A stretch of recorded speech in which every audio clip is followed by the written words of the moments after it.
Good morning, everyone, and welcome to the Virtual Planning and Development Management Committee. Today, Wednesday, the 7th of April. Thank you very much indeed for joining us. I know this is recess. I know this is the Easter holidays. I hope everybody had a lovely Easter. But here we are, ready to get on with the business of the day. So thank you very much to everybody that has come forward to join the committee, and for the people listening at home. I also want to just do a quick thank you to my vice convener, Councillor Braun, who stood in for me at very short notice to the last committee. I just want to express my gratitude and thanks to him for doing that and for taking over. That was very good of him. So, okay, so that brings us on to the work in front of us today. I believe we have Councillor Ahern substituting for Councillor Reid. So thank you very much for joining us, Councillor Ahern, and we'll obviously come to you when it comes to the roll call. Okay, so do we have any other apologies for today? Can I ask Danny? No, convener, just Councillor Ahern substituting for Councillor Reid. That's lovely. Thank you very much. Apologies. I'll make sure I use your proper nom de plume the next time, Mr. Williams. But anyway, thank you very much indeed. Okay, so I'm going to introduce the top table as I always do. This obviously virtually.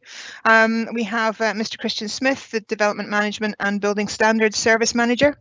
Mrs. Anne Conliffe, the team leader. Mr. Jeff Fogg is joining us from the Legal Committee, and Mr. Danny Williams is from Committee Services. Thank you very much indeed. So, members, as I say, I always have to do this bit. We're reminded that if you leave the meeting during consideration of any of the applications in front of us, you are unable to participate or vote on that item when you return to the meeting. Unfortunately, this also means that if a member loses internet connectivity during that consideration, that they should not vote on that item. But every single time I state this, it is up to every councillor to assess what they have heard and what they have been a part of, and up for them to make the decision as to whether they continue to vote or not. If you have any issues regarding internet connections, or if you feel that you've dropped out in any way at all, could you please let the clerk know in the meeting chat so that we are all aware, and then we can actually progress the committee. So thank you. Yep. The usual thing, we're very used to this now, but I need the meeting chat for people to attract my attention. I only have the Planning and Development Management Committee sign in front of me. I do not have everybody's faces. So if you want to get my attention, could you please use the meeting chat? We're all up to speed with it now. So Q for question, C for comment. We're all aware of how this goes. And hopefully now everybody is in, and I would like to ask Mr. Williams to do the roll call so that we can know what members are participating today. Thank you. Yes, thank you, convener, and good morning, everyone. So I'll go through. I know Councillor Williamson has advised us that he is having a few issues with his technology, I'll call him out and see if he's in, but he may join the meeting at a later point if not. So, Councillor Ahern. Present. Councillor Braun. Present. Councillor Barnacle. Present. Councillor Gray. Present. Councillor Illingworth. Present. Councillor James. Present. Convener, we've heard from yourself, so Councillor McEwen. Present. Councillor Purvis. Present. Councillor Simpson. Present. Councillor Waters. Present. Councillor Williamson. Councillor Wilson doesn't appear to be in at the minute, but as I say, he may join us a little later. And Councillor Wilson. Present. Thank you. Thank you very much for that. Hopefully Councillor Williamson will be able to join us before we get to the first application. And apologies to the Vice Convener, Councillor Braun. Yes, you are also on the top table. Thank you for reminding me. It's a virtual world now, so My apologies for not including you in that. I am also on the top table, but actually I'm sitting in my hall, but there we go. Okay, if we could move on to the proceedings for today. So I have to ask, is there any declarations of interest on any of the applications before us? If you could put a DI in the chat box to attract my attention to that, please. And there's no DIs coming forward, so I'm happy to proceed. Committee, are we in agreement to hear the deputations for item 522? Again, if you could put an agreed in the chat, or just I will take that there's nothing coming up as your agreement. And there's some agreements coming in. Thank you very much indeed. So we're agreed to hear the deputations for item 522. Okay, the previous meetings, the previous minutes of the meeting, are we in agreement that they are a true and accurate reflection of the Planning and Development Management Committee of the 9th of March? Again, I'm willing to take, well, I'll take that too. I'm also willing to accept that silence is an agreement. Okay, thank you, committee. So that's the previous business out the way, and now we will look at the business in front of us today. So the first application we have is a major application. It is an erection of 55 dwelling houses and 51 detached garages, formation of site infrastructure, vehicular access, service and access roads and temporary bridge, landscaping and associated works, phases 2 and 3, of land 200 metres north of Pit Crockney farmhouse in Alyth. And I would like to ask Mr. Smith to speak to the report. Thank you. Thank you, convener, and good morning, everyone. So to give a brief description of the application proposals, this is an application of matters specified in conditions following on from a planning permission in principle granted in February 2017. It seeks permission for details associated to the development of 51 bungalow type houses, most with detached garages, related roads, a temporary bridge, landscaping and other works. This would comprise phases 2 and 3 of a wider mixed use development which includes over 200 houses. Now I just want to give you, before the visual presentation, a brief update on the report. This relates to the value of the affordable housing contribution, which at page 39, paragraph 82, and later at paragraph 88, the contribution figure is quoted as 206,250, but it should read 158,125. To explain, the commuted sum is based on £11,500 for each of the 13.75 equivalent affordable housing units generated by the application, and that gives the sum total of 158,125. The higher quoted figure was taken from the calculation that would be made under the current supplementary guidance, which has an increased per unit figure of £15,000, which does not apply to this application. Rather, that relates, as I say, to the current supplementary guidance rather than that was in place at the time of the planning permission in principle approval. So my apologies for that oversight and congratulations to those who spotted the arithmetical error. We now move to the presentation comprising a series of images to set the visual context of the application. This first slide is a satellite image which shows in red the extent of the overall site where planning permission in principle has been approved. You will note the location of Alyth to the west, and to the south the remaining 9 holes of the former Glen Isla Golf Course and Alyth Golf Course to its right or east. The second slide, this is an image of the master plan approved via planning permission 1801-14 AMM in April 2019. It is overlaid with the development approved for phase 1, which is a care home business units to the far east at the end of the red hatched road you see there, and 20 houses together with the road network. You can see the area subject to this application to the south or below the houses, identified in pink and purple and annotated as phase 2 and 3. Next, here we have a recent aerial shot looking east across the previous mentioned phase 1 with the care home in the foreground and housing beyond. You will also note the emerging road network and the area of phase 2 in the top right corner. The fourth slide, this shows the layout of phase 1 greyed out and the proposed phases 2 and 3 in pink. Finally, we have a photograph looking from the access road across phase 2 and northeast towards the housing in phase 1. And we then return to the satellite image identifying in red the overall site of the planning permission in principle. And that concludes the presentation. Thank you, convener. Thank you, Mr. Smith. Okay, so I'd like to open it up for questions to officers to the committee. So members, could you please put a Q in the message box now for me if you have any questions for officers regarding the application. I'll give it a minute. We don't seem to be having anything coming through, but I don't know if that's... Thank you, Councillor Wilson, because that at least allows me to know that it's all working. Councillor Wilson, over to your questions, please. Thanks, convener. You'll know it's working as somebody who's slow in the uptake with IT stuff as I do. Thank you, and thanks for the presentation. My question is on page 32, para 29, regarding SEPA response, and it applies to this application, but also applies to others.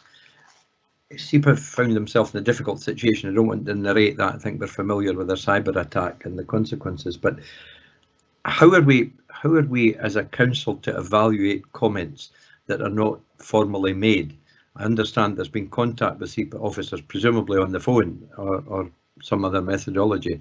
But I'm quite anxious, convener, that this situation is untenable in the long term, and I'm not having a go at SEPA, because it's not their fault, although it's their problem. How are we trying to cover the gaps in this, and how do we cover the gaps in this application, please, is my question. Thank you very much, Councillor Wilson. I will go to Mr. Smith to answer that question, but I can state that that everything that can be done has been done, but I'll certainly pass over to Mr. Smith, who will give a fuller answer to that question. Thank you. Yes, thank you, Councillor Wilson. It's a very valid question that you're making there. I'll probably break it down into various parts. The first thing I would say is there are no gaps in this application. We have spoken to SEPA on the proposals. We have carefully considered it as the flood authority and have comment from our colleagues in structures and flooding who are happy with the approach being taken, and that approach has been discussed with SEPA in discussions. We don't have something in writing from them formally because they're not able to access their systems, but they are comfortable with the position. In terms of the wider situation, SEPA have fairly recently introduced a priority email address and hotline where we can triage the most important applications that have significant issues that would normally require a comment from SEPA, and those are being dealt with, and there are a number of applications we have in the system at the minute. We are going through that process with them. In this case, the issues are not beyond the ability of Perth and Kinross Council to deal with, and SEPA have agreed with our approach. So if that gives you some comfort for the wider consideration that we are looking very carefully at all applications and then speaking to SEPA directly on them, and they will comment where that is absolutely necessary. But in this case, that is not where resources need to be directed to, because it's not felt to be absolutely necessary to have a formal and detailed comment from SEPA. Thanks. Thank you for that clarification. Thank you. Thank you very much. Councillor Waters, you have a question. Thank you, convener. My question relates to the affordable housing and item 82 in the paper, where the on-site provision of affordable housing at this location is not required given the rural location. Can I just ask for a bit of expansion on why officers believe that because it's a rural location it doesn't require affordable housing? Okay, thank you very much for the question. Again, I think I need to go back to Mr. Smith for that. So, Mr. Smith. Yes, my apologies. I didn't get my A into the chat box quick enough there. It's okay. Yeah, I was coming to you anyway. Yeah. Thank you, Councillor Waters. In response to that, as I believe is set out in the report, I've not got the exact paragraph in front of me. That is the advice that is coming to us from our housing colleagues. So they are advising that in this instance, given the location and the overall parameters that they would apply to the provision of affordable housing, that their preference is that a commuted sum is provided here. Can I ask just for a wee supplementary? I think the policy on the LDB2 is I believe policy 20. I do hope I've got the most up-to-date version, and it says if the provision of affordable housing on site is not possible following a viability assessment, does that mean that the viability assessment is purely done within the council? Well, that would depend on a number of factors, but in this case, the housing provider, from the council's perspective, is advising that in this case, the most appropriate option is to take the commuted sum and direct that to where it is required most. Right, thank you. Okay, thank you for the question. Okay, do we have any further questions for officers from members of the committee? No, there seems to be no further questions. So, oh, Councillor Barnacle, thank you very much indeed. Your question. It's really picking up on Christian Smith's reply to Councillor Waters, because I understand where Councillor Waters is coming from. We've identified both in our own ward and obviously this situation here that there's a number of cases where affordable housing provision is not being made on site and is being dealt with by a commuted sum. I would ask if it's possible for Christian Smith to take account of that concern, that we should be able to address this through committee if the policy allows us to do so, rather than merely accept that the approach in paragraph 82 is the norm, in fact, in rural areas. I don't think it should be, but maybe Christian would like to comment on that. Thank you very much, Councillor Barnacle. I'll take that as a question more than a comment, and hopefully Mr. Smith can come back. Yeah, I mean, as is stated in paragraph 82, Councillor Barnacle, the advice that we take in relation to the most appropriate way to move forward in terms of provision of affordable housing comes from various factors that would look at the specifics of the site, the location and the development that's proposed, whilst taking account of the supplementary guidance. And in this case, the advice that's coming forward from the council's housing team is that on-site provision is not required in that rural location, taking account of the parameters and profiles that they have, and that the commuted sum is most appropriate. We could ask for them to provide you or other members with a more detailed comment in relation to that, if it would help. But as you're aware and appreciate, that each site is considered on its own merit, so the reasoning for an outcome and advice in relation to each individual case would depend on different and varying factors. So it's not the same rule that's being followed in each and every case, because there are different ingredients going into that, if that helps you. Yes, thanks for that. Could I just make a supplementary point following that, convener? I'm happy to do so. Normally that would be in comments, but I'm happy to go through now, if that's okay, but just this once. I'm merely suggesting that maybe the affordable housing MOG could address this question more widely in due course. Okay, thank you for that that comment. Okay, I see that with no further questions, Councillor Wilson would like to move the paper. So over to you, Councillor Wilson.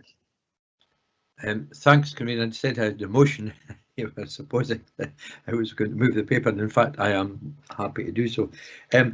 There's been a lengthy site history to this. It's nearly one A4 page altogether now, and I guess there will be more, but it's a fairly extensive development for Ailith, and inevitably it takes time for all these bits to be processed through, and I think the applicants are doing the right thing with coming with chunks of it. I'm pleased to see this going ahead, there are concerns obviously about flooding, which my points have been answered by Mr. Smith, and therefore I just move the paper. Thank you, Councillor Wilson. Councillor James, you're happy to second? I am, convener, and quite frighteningly, I find myself agreeing with Councillor Wilson yet again. It's also reassuring, actually, to see this coming forward with not a single objection. You know, it's a large development, not a single objection, and it's really nice to see. You know, we do need the housing, and like Councillor Wilson has said, this one's come to us in a couple of chunks. It's been well thought through, and I'm very happy to second. Thank you, Councillor James. Do we have any amendments, or I'm happy to open it up for any comments on the application? No amendments coming through, so are there any comments that any councillors want to make on the application? No, then in that case, thank you very much indeed. The application is approved. We do. Councillor Waters, thank you. Could you make your comment? My apologies, just a bit late coming through there. Just a brief comment again on the affordable housing aspect, and to echo Councillor Barnacle's comments on the Members Officer Working Group. It would be very good to have this issue of affordable housing in rural locations brought forward to that. At the very least, to give, you know, certainly myself and I'm sure other councillors, a greater understanding of what elements are going into that to make that decision, because there certainly is a perception, as Councillor Barnacle made, that often affordable housing in rural locations just isn't happening, and where, you know, we both see very clearly, certainly within our ward, there is a clear need for it, and there certainly is a sort of seems to be a bit of a gap in there. So I think a clear understanding of how that's been worked out would certainly be beneficial to myself, and I'm sure to other members of this committee as well. Okay, thank you for the comment.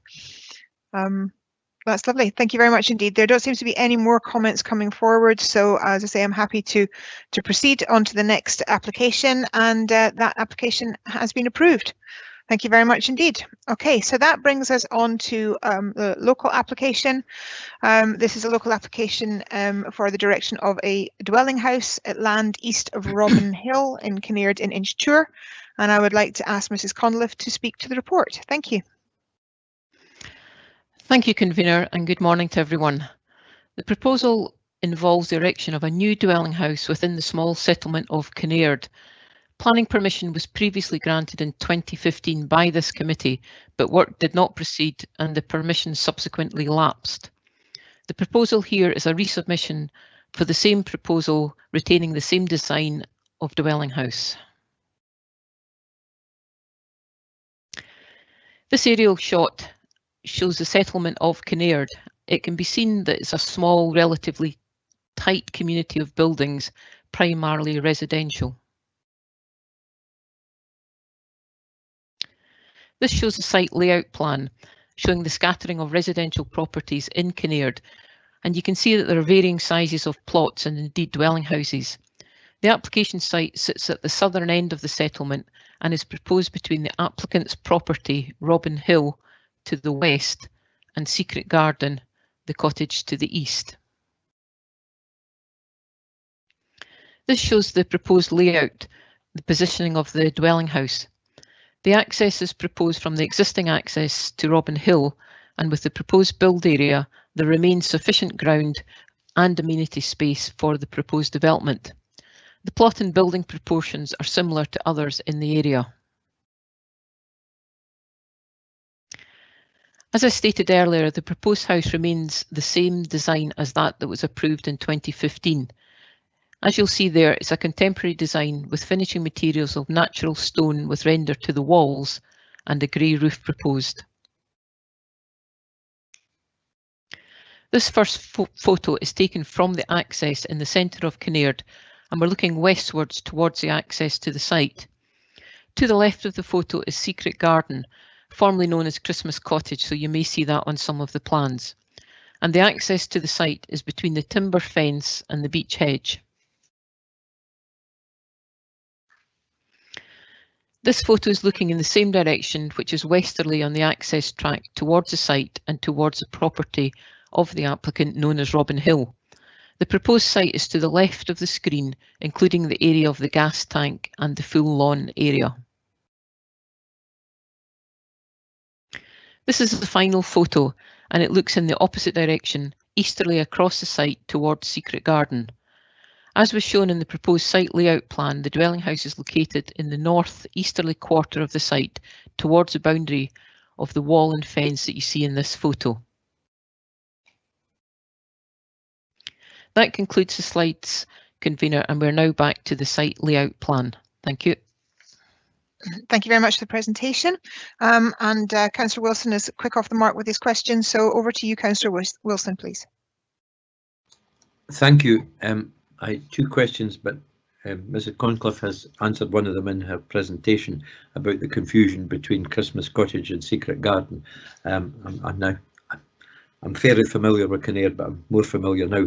I'm on page 54, convener, item 16, and my question is simply, apart from the reference to design in paragraph 30 of the report, does the current application have any material difference to the previous approval? Yes, Mrs. Conliffe, thank you very much. Thank you, Councillor Wilson. No, as I mentioned briefly, it is actually the same. Everything is identical. It's the same plans as was approved by this committee back in 2015. Okay, if I'd be allowed a supplementary, and is there Certainly. anything under LDP2 that would alter that situation? No, there's not. It's the same plan, effectively the same policies. Our placemaking has obviously been slightly updated in terms of the guidance, but the proposal still complies fully with those with that supplementary guidance. Thank you very much. Thank you. Committee, are there any further questions for officers? Again, I'll give it a minute just for satellite delays. No, so as there are no further questions coming forward, I'm going to, I was going to move the paper, but Councillor Wilson has got in there with an M. So Councillor Wilson, over to you again, please. Convener, I'm happy to defer to yourself if you want to move the paper. I'm happy to do so. There isn't much I wanted to say on it. I will move the paper. It is in accordance with the plan. It has had previous planning that has been agreed at this committee. I see no reason not to continue with that and to approve the application. So I'm happy to second it, formally second. Okay, thank you very much, Councillor Wilson. I've also had a second in there from Councillor Hearn. So thank you very much indeed, but I'll take Councillor Wilson's second. Are there any amendments to the application?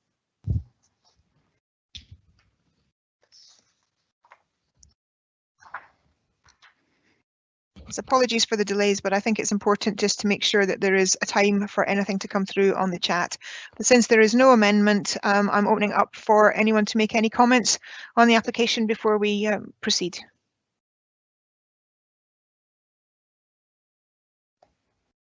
And again, no comments seem to be coming forward, so the application is approved, and that allows us to move on to the last item in front of us today. So thank you. Okay, so the last item in front of us is a change of use and alteration to car park to site 2 railway carriages to form a restaurant / takeaway, class 3, formation of raised decking area and associated works at land south of Walker Court, Riachan Road in Pitlochry. Apologies if I said that wrongly. And I'd like to ask Mrs. Conliffe to speak to the report. Thank you. Thank you, convener. As you say, the proposal involves introduction of 2 railway carriages to form a restaurant and takeaway facility within the existing public car park at Riachan Road in Pitlochry.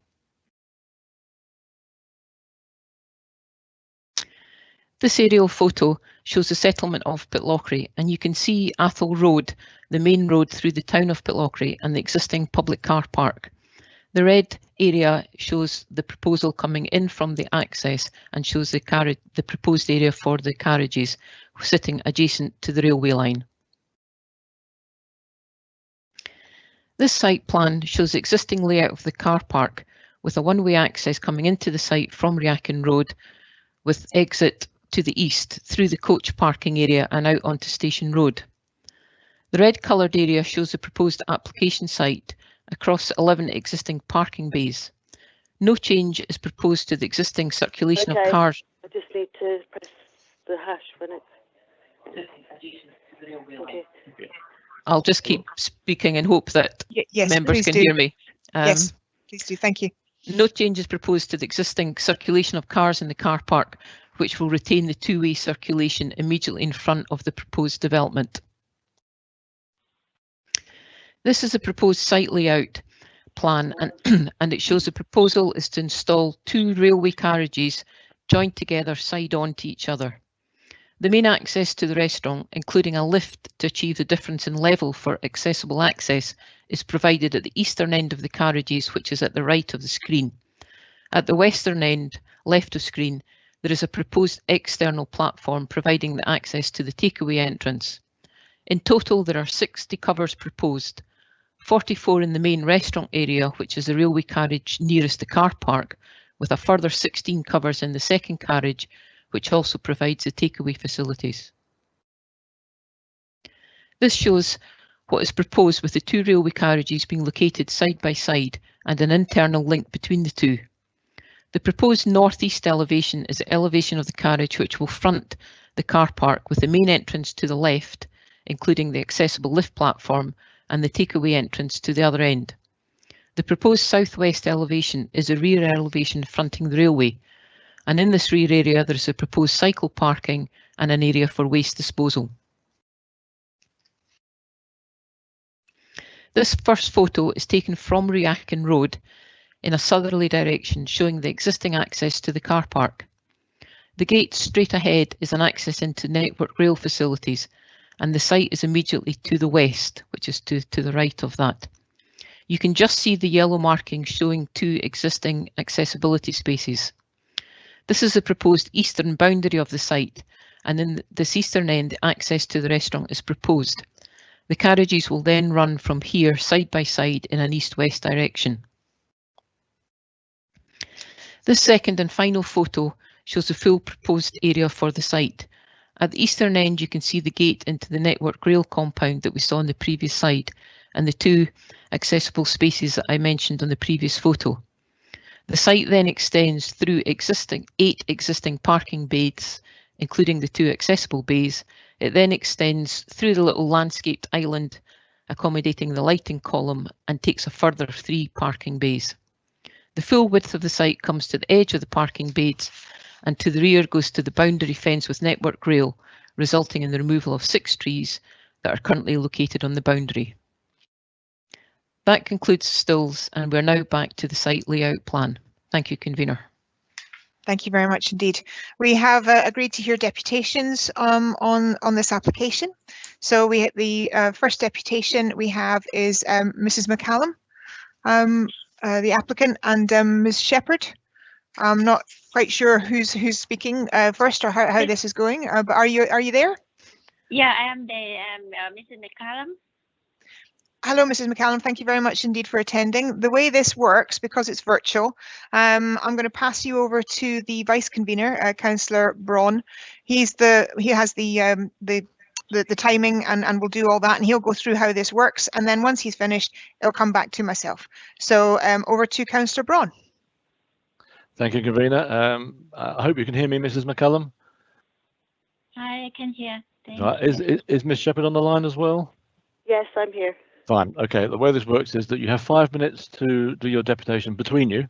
5 minutes. At the 4-minute mark, I will interrupt you as easy as I can, just to warn you have 1 minute left to speak. So if you're happy with that, when you start, whichever you wishes to start first, I will start the timer. So it's over to you. Okay, I can start now. Okay. Good. Okay.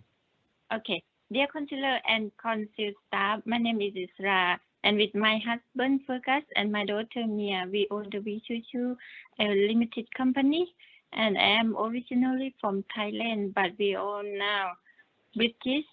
Thank you for letting me have a last chance to speak about the Councillor recommendation to review our planning application because of the road safety and loss of car park spaces. We have offered many changes to the planning department, save of waiting area, grass barrier, sign and road calming. We have offered to accept a 3 temporary planning permission, sorry, because my English on the first one, to find out in the car park will be a problem. Please, can you consider again the decision? I am very confident that I will bring 4 new jobs to the restaurant and attract a new tourist and refresh our community.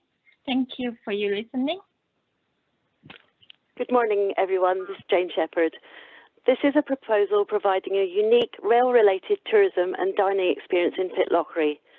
The site with its rich railway heritage provides an obvious setting for this restaurant within refurbished, redundant rail carriages. It is also sited within the designated town centre boundary where such uses are accepted. The site is well served by trains, buses, coaches, and you can get there by cycling and walking. Sustainable energy measures are also included through the installation of PV units. The proposal provides wide economic benefits, with a significant increase in local unemployment and the downfall of businesses in the area. The intention is to provide and employ 4 local people and commit to buy and use local goods and services. The outcome from the pre-application advice process was fairly positive, concluding that the proposals complied with the policies listed. It was acknowledged that the loss of parking spaces was a small number, and there was requests made to make pedestrian safety measures. At no point during this process was there any response from the parking team, other than being advised that their preference was to stay out of this political decision. The submitted proposal has been fully supported by expert evidence in response to every comment made by the public and consultees. Pedestrian safety measures, including safe waiting areas, physical glass barriers, lighting and signage have also been included. Cycle parking is proposed, and an economic statement demonstrating that there is a significant benefit to the town's economy has been submitted. The report before you today has ignored the existence of all these submitted details and my client's case. The report suggests that the McCallums have continuously ignored the advice given to them. The reality is that they have worked tirelessly behind the scenes to offer solutions, and this has been met with closed doors and closed minds. Turning to the application, the proposal has been recommended for refusal on 2 grounds: loss of parking, Policy 60A, pedestrian safety, Policy 60B, and the National Roads Development Guide. Yet the first time Policy 60A has been mentioned is in this report. The first time the McCallums have been made aware that the parking team have an objection was a few weeks ago. If Policy 60A was relevant and the planners had such a strong objection, why has it not been mentioned before? In fact, Policy 60A does not apply to this development. Reliance is also made on the Roads Guide to object to this proposal. Yet the report agrees that this guidance is just guidance and it does not apply. It is not explained why this small area of the car park, where accessible parking has been allocated, has suddenly become the most dangerous, and why the safety measures being proposed are unacceptable. You have 1 minute. Thank you. Most of the public responses directly to the council and through social media platforms have been made in support of this proposal, describing it as an opportunity that should be welcomed as part of the recovery of Pitlochry as a tourist town. Why is their voice not being considered? The McCallum family are seeking a fair and balanced decision from councillors today, based on the actual policies in the adopted plan and the fact that this is a truly sustainable development promoting sustainable transport. If councillors remain concerned about the loss of these 11 spaces, the McCallum's suggestion of a temporary permission, which contrary to the report is achievable, remains. A condition could also easily be attached, requesting further safety measures. This would be the fairest way forward for the proposal to be tested on the ground, rather than it being dismissed out of hand. The McCallum family, together with a team of myself, the architects, and an economic consultant are here today to answer any questions you may have. Thank you for listening. Thank you very much. That was just on the time. Thank you. Back to you, convener. Thank you. Thank you very much indeed, and thank you both of you for your deputation. I will open it up for that exactly, and thank you for being available to answer questions. So, committee, can I ask, do you have any questions that you would like to put across to either Mrs. McCallum or to Ms. Shepherd? Councillor Wilson, I see that you have a question. Over to you. Thanks, convener, and thank you for the presentation to Mrs. McCallum and Ms. Shepherd. It's a double-barreled question, I think, but I'll ask it in two parts. Have you looked at any other alternative locations in Pitlochry with regard to a similar proposal? It's the first one. And secondly, obviously you've decided on this site as your preferred site. What do you intend to do with regard to car parking and traffic circulation? If the restaurant is busy and it has 30 or 40 people in it, what proposals have you got for car parking and circulation in the immediate vicinity? Jane Shepherd here. If I can answer the second question, and then I'll revert to my client, Mr. McCallum, regarding the site search. In terms of circulation of traffic, I mean, certainly we've provided drawings showing that there is manoeuvrability in that area from all the existing spaces, and obviously this stationary vehicle in the site. In terms of its own car parking and that being absorbed into the scheme, we were advised early on that that would not be necessary given the sustainable location of the proposal. As I said in my presentation, it is highly accessible. It's the most accessible place in Pitlochry, having the main line train station, buses, coaches, there's several bus stops just in the rest of the car park. It's on a cycle route. My client's providing cycle parking for staff and visitors, that provides 4 spaces. And obviously locals can walk to the site because it is right in the town centre. We were told early on that it would not require its own car parking, and indeed it's not been requested that we make any developer contributions, which is customary if that was required through the proposal. So certainly the car parking would be absorbed by the existing car park. If I can revert to Mr. McCallum in terms of the site search. Thank you, Jane. I'm Fergus McCallum. I don't know if you can hear me. Can anyone hear me? Yes, sir, we can. Yes, we can. Thank you. My apologies, I was just checking. Yes, we've been looking for between 3.5 and 4 years for a suitable site in Pitlochry. We worked with Network Rail for almost 18 months and submitted a pre-application on the actual railway siding itself. And then just after COVID, perhaps March or April of 2020, Network Rail contacted us to say that they had removed the offer of leasing the land because Network Rail on a national basis had been asked to bring forward certain strategic projects, and one that had been brought forward, I think by national they mean UK, was that they had decided to bring forward the electrification of the line between Perth and Inverness. We did have many conversations saying that we felt that would not happen in the very short term, but because of that, they wanted that, the partners deciding that we'd identified, they wanted it as a marshalling yard for potential work on the electrification project, and they wouldn't move forward. That's when we actually approached Gateway. We approached the Estates Department of Perth Council, and we explained what had happened, and they began to help us from that point. We have recently, the State Department recommended looking at 2 other sites initially, which we did. We actually met with the Pitlochry and Bloom people to look at 2 different sites. But the Green Spaces team and the council actually then asked the council to withdraw the support for those 2 sites. Jane, my town planner, also looked at the site. In one site we feel is out with, well, both sites we feel is out with the core area where this development would be allowed, and I think that's also an opinion shared by the head of planning at PERP. So yes, in essence, we spent almost two and a half years trying to find a different site, and this site very much emerged in conversation with the estates team at PERP Council in March/April 2020. Thank you. Thank you. Okay, thank you.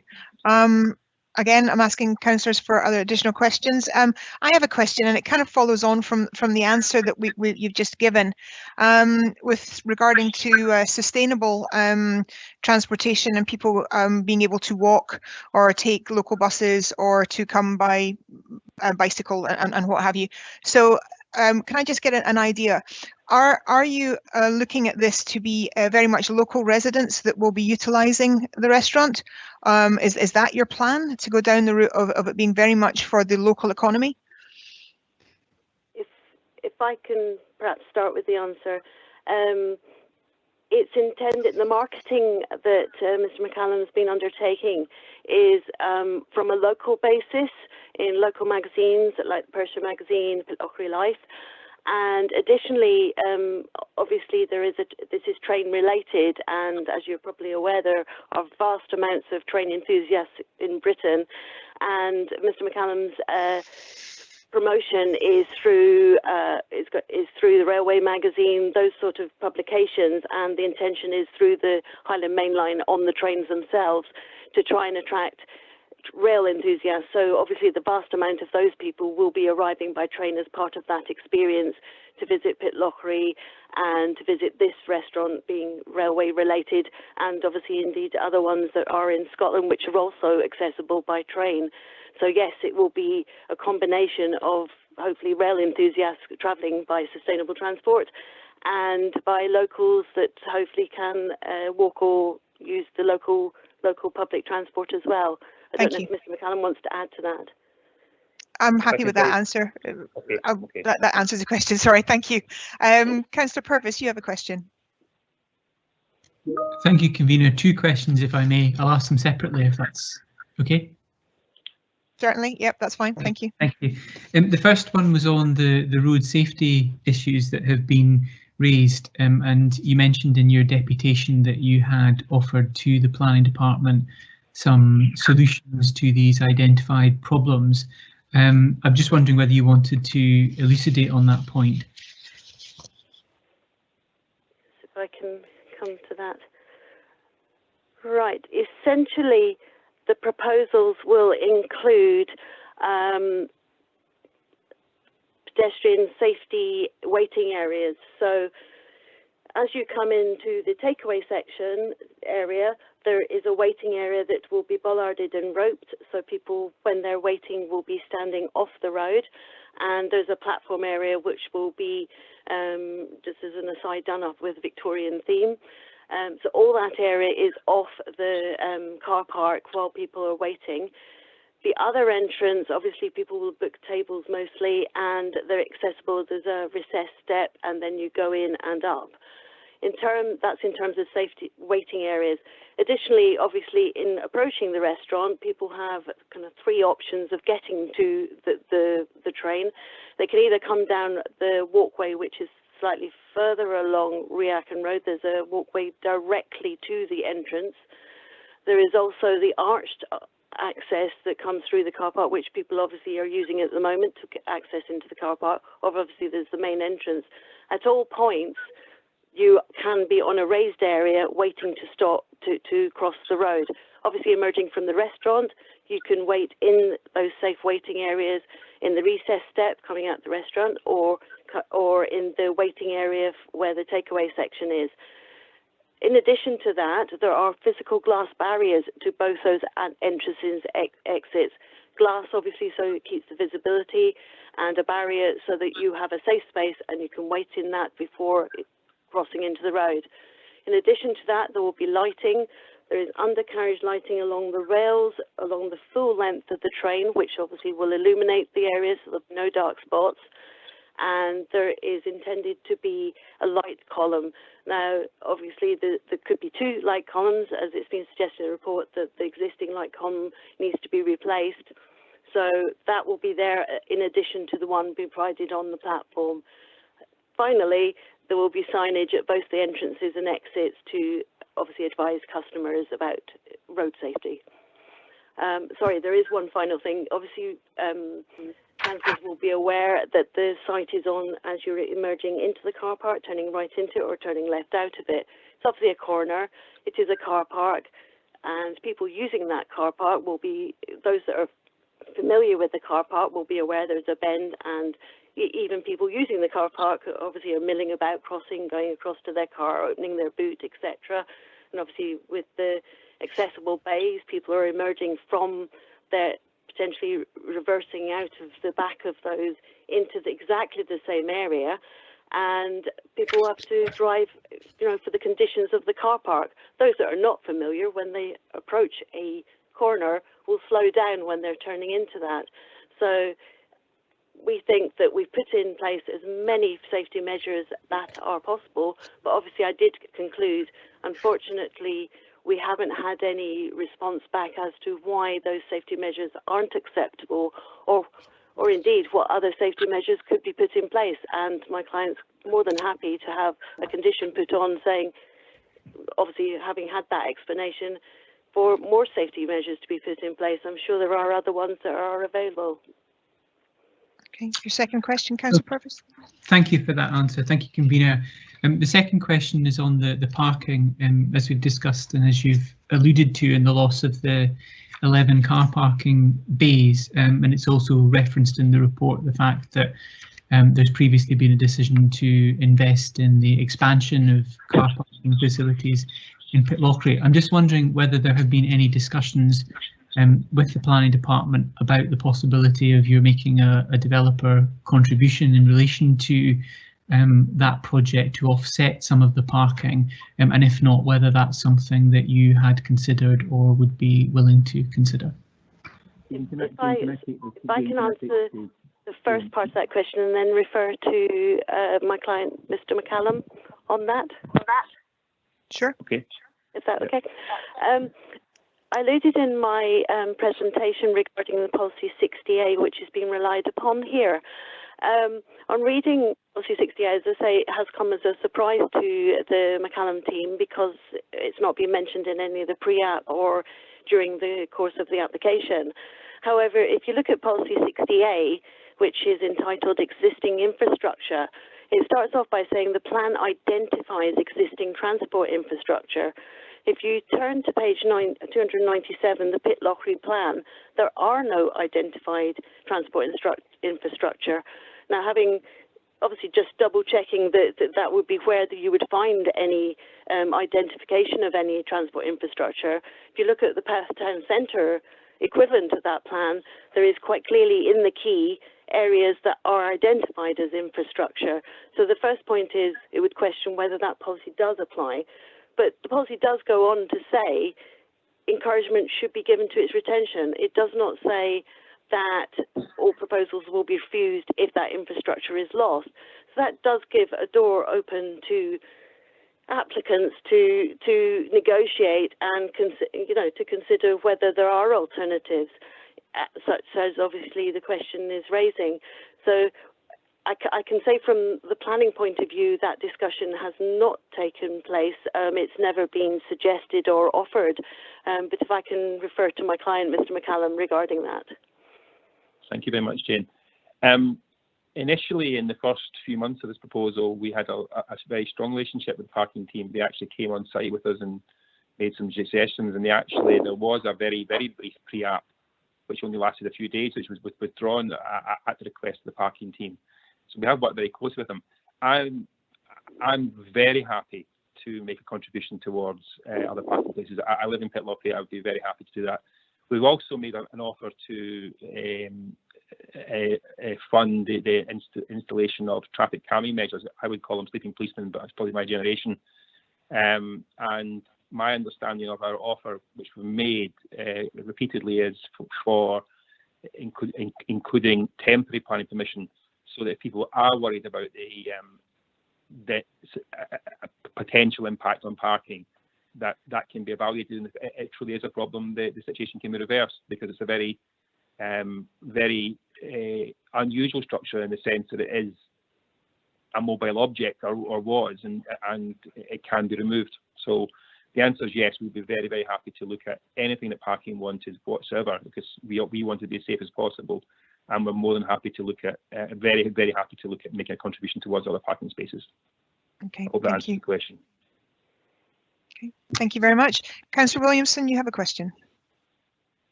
Thank you, convener. Can you hear me okay? Yes, we can. Okay, thank you. My question is, or inviting a comment about paragraph page 53, the final sentence about there is not really a parking issue in Pitlochry, but the council has already decided to agree to fund additional car parking in Pitlochry because there wasn't sufficient parking in Pitlochry. I just wondered if I would like to comment on that.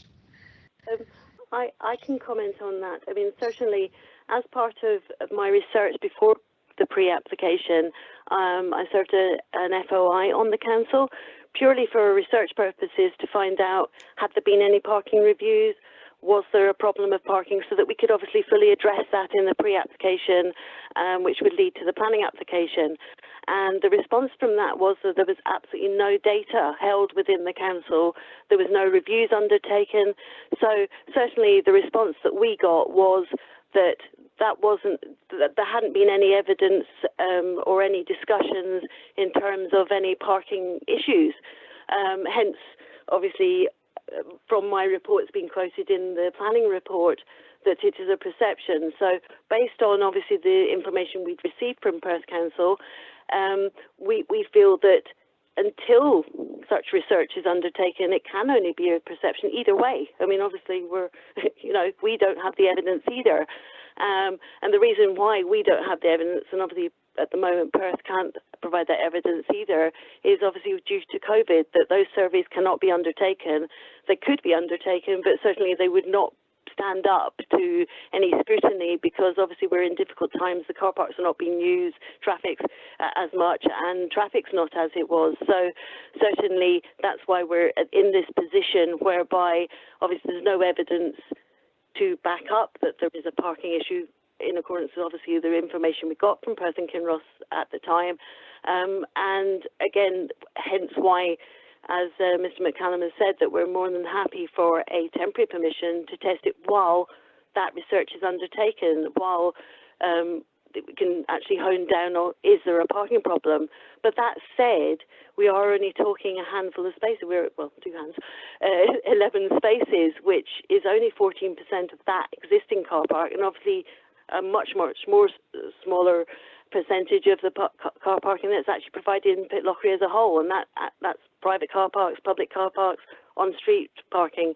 And obviously we are aware, as detailed in the reports that we've submitted with the planning application, that there are times of the year during the ETAP and the Highland Games that there are problems, but certainly 11 spaces at that time isn't really going to make a big difference. But during the rest of the year, that 11 spaces is very, very small in number in terms of the parking provided in Pitlochry when there aren't the same problems. I don't know, again, if Mr. McCallum wants to add to that. Yes, Mr. Wilkinson, and obviously we live here, and we have for a considerable time. We have a business here. I've always agreed that the parking's harder at times such as ETAP, at times such as Highland Games, at times such as the Souls of Killiecrankie, or at times such as the Enchanted Forest. However, and again, it's perception, it's my perception, and I could be wrong, I don't own the truth. We've had to park on those occasions where we don't want to park. We've had to park by what I call the bicycle cafe, or we've had to park further up Bonnet Hill Road. But we've parked. I mean, I don't remember any occasion where I haven't been able to park. I do acknowledge and admit that in some parts of summer months, we have to park somewhere than our first primary choice. So that's why I talk about perception. My perception is my perception, and my family's perception as locals, that we can park. And my perception is that the Enchanted Forest happens outside Pitlochry and Fazakerley in the woods, and yet the council has the ability to use traffic closure orders to close Bonnet Hill Road, etc., and to allow buses to go back and forward to the Enchanted Forest. But even when they choose to remove 3 to 4 roads from parking, we still park, and we park at the time when in the evenings when perhaps that is the busiest time in Pitlochry when Enchanted Forest is on. So my perception, my wife's perception, I think my daughter's perception who's nodding, is that we've always been able to park, and we accept it's not always in our first and primary space. Thank you. Okay, thank you. Right, are there any further questions? Convener, could I come back in, please? Yes, certainly. Can we please use the chat function for me, guys, because there is a late delay. If you could please use the chat, that way I know who's coming forward. Thank you. Yeah, I did put it in the chat. It's probably my internet that's running really slowly at the moment. I tell you what it is I'm struggling to understand here is 11 parking spaces we're losing, plus a further one because we've got to move the disabled parking bay, so we'll lose a space somewhere further down. And also, secondly, Soldiers of Killiecrankie gets mentioned. Now, I'm on the committee of the Soldiers of Killiecrankie. My understanding is they have their own car parking spaces up at the battlefield site.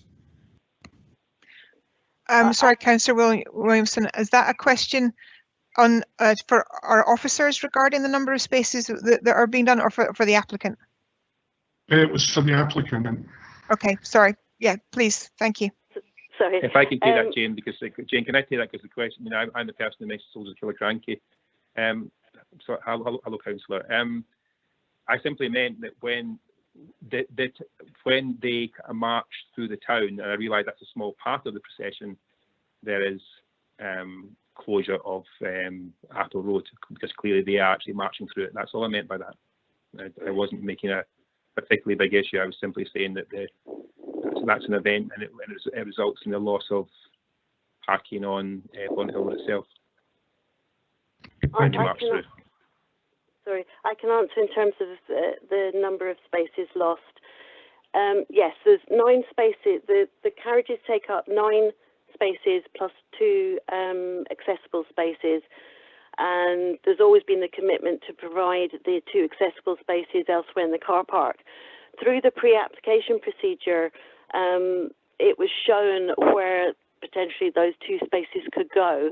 However, we were asked to remove those in the submission because clearly it's up to the council.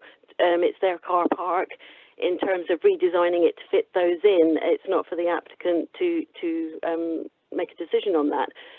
Where they were going to go were to, if you're facing the site, to the right of the carriages, and in providing them there, it would only take up 2 spaces because there's a wee bit of land at the very end that would absorb the sort of half a space that would mean that you could get the 2 in. So in that scenario, it would only be a loss of 11 spaces. However, if the council chose to put the 2 accessible spaces elsewhere in the car park, then that it has the potential of taking up 3 spaces, hence it would be 12 lost, not 11. But it really is down to the design. I mean, obviously, in providing those accessible spaces, they are going to be slightly wider than the existing ones because they will be up to modern day standards, unlike the existing ones. Obviously, when they're renewed, they have to be up to new standards. But certainly it's between 11 and 12, depending on where they would go. Okay, thank you very much indeed. Councillor Gray, you have a question, and then on to Councillor McEwen. Yes, thank you. Could you tell me, would you agree that the most congested area for pedestrians is at the locus where pedestrians are either going to or coming from? I would say that would be quite congested because that's where the ticket machine is. However, in putting, obviously you've got to be nice with the existing situation that there are 11 cars parking there, and they're potentially reversing out into that space. So the scenario at the moment is you have two cars on the side of the ticket machine reversing out. You've got cars going two ways, and you have potentially nine cars coming out and two disabled cars, accessible parking coming out. And obviously all the people using those going into their booths, coming out of their car, crossing, etc. However, those 11 spaces are going to be replaced by a stationary object, whereby the only accessibility will be to the restaurant. It's not going to be a very large restaurant, as you can see from the plans.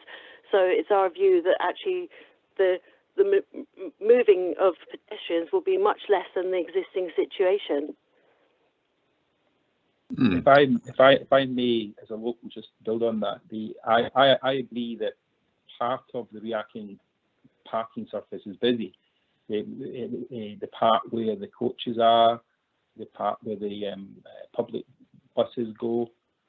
In my mind, people come in, they turn right, and that area has parking bays for multiple coaches. It has bus stops for buses running to Perth or onwards or to Inverness. If you turn left around that corner, you're in a small cul-de-sac with a limited number of spaces, of parking bays.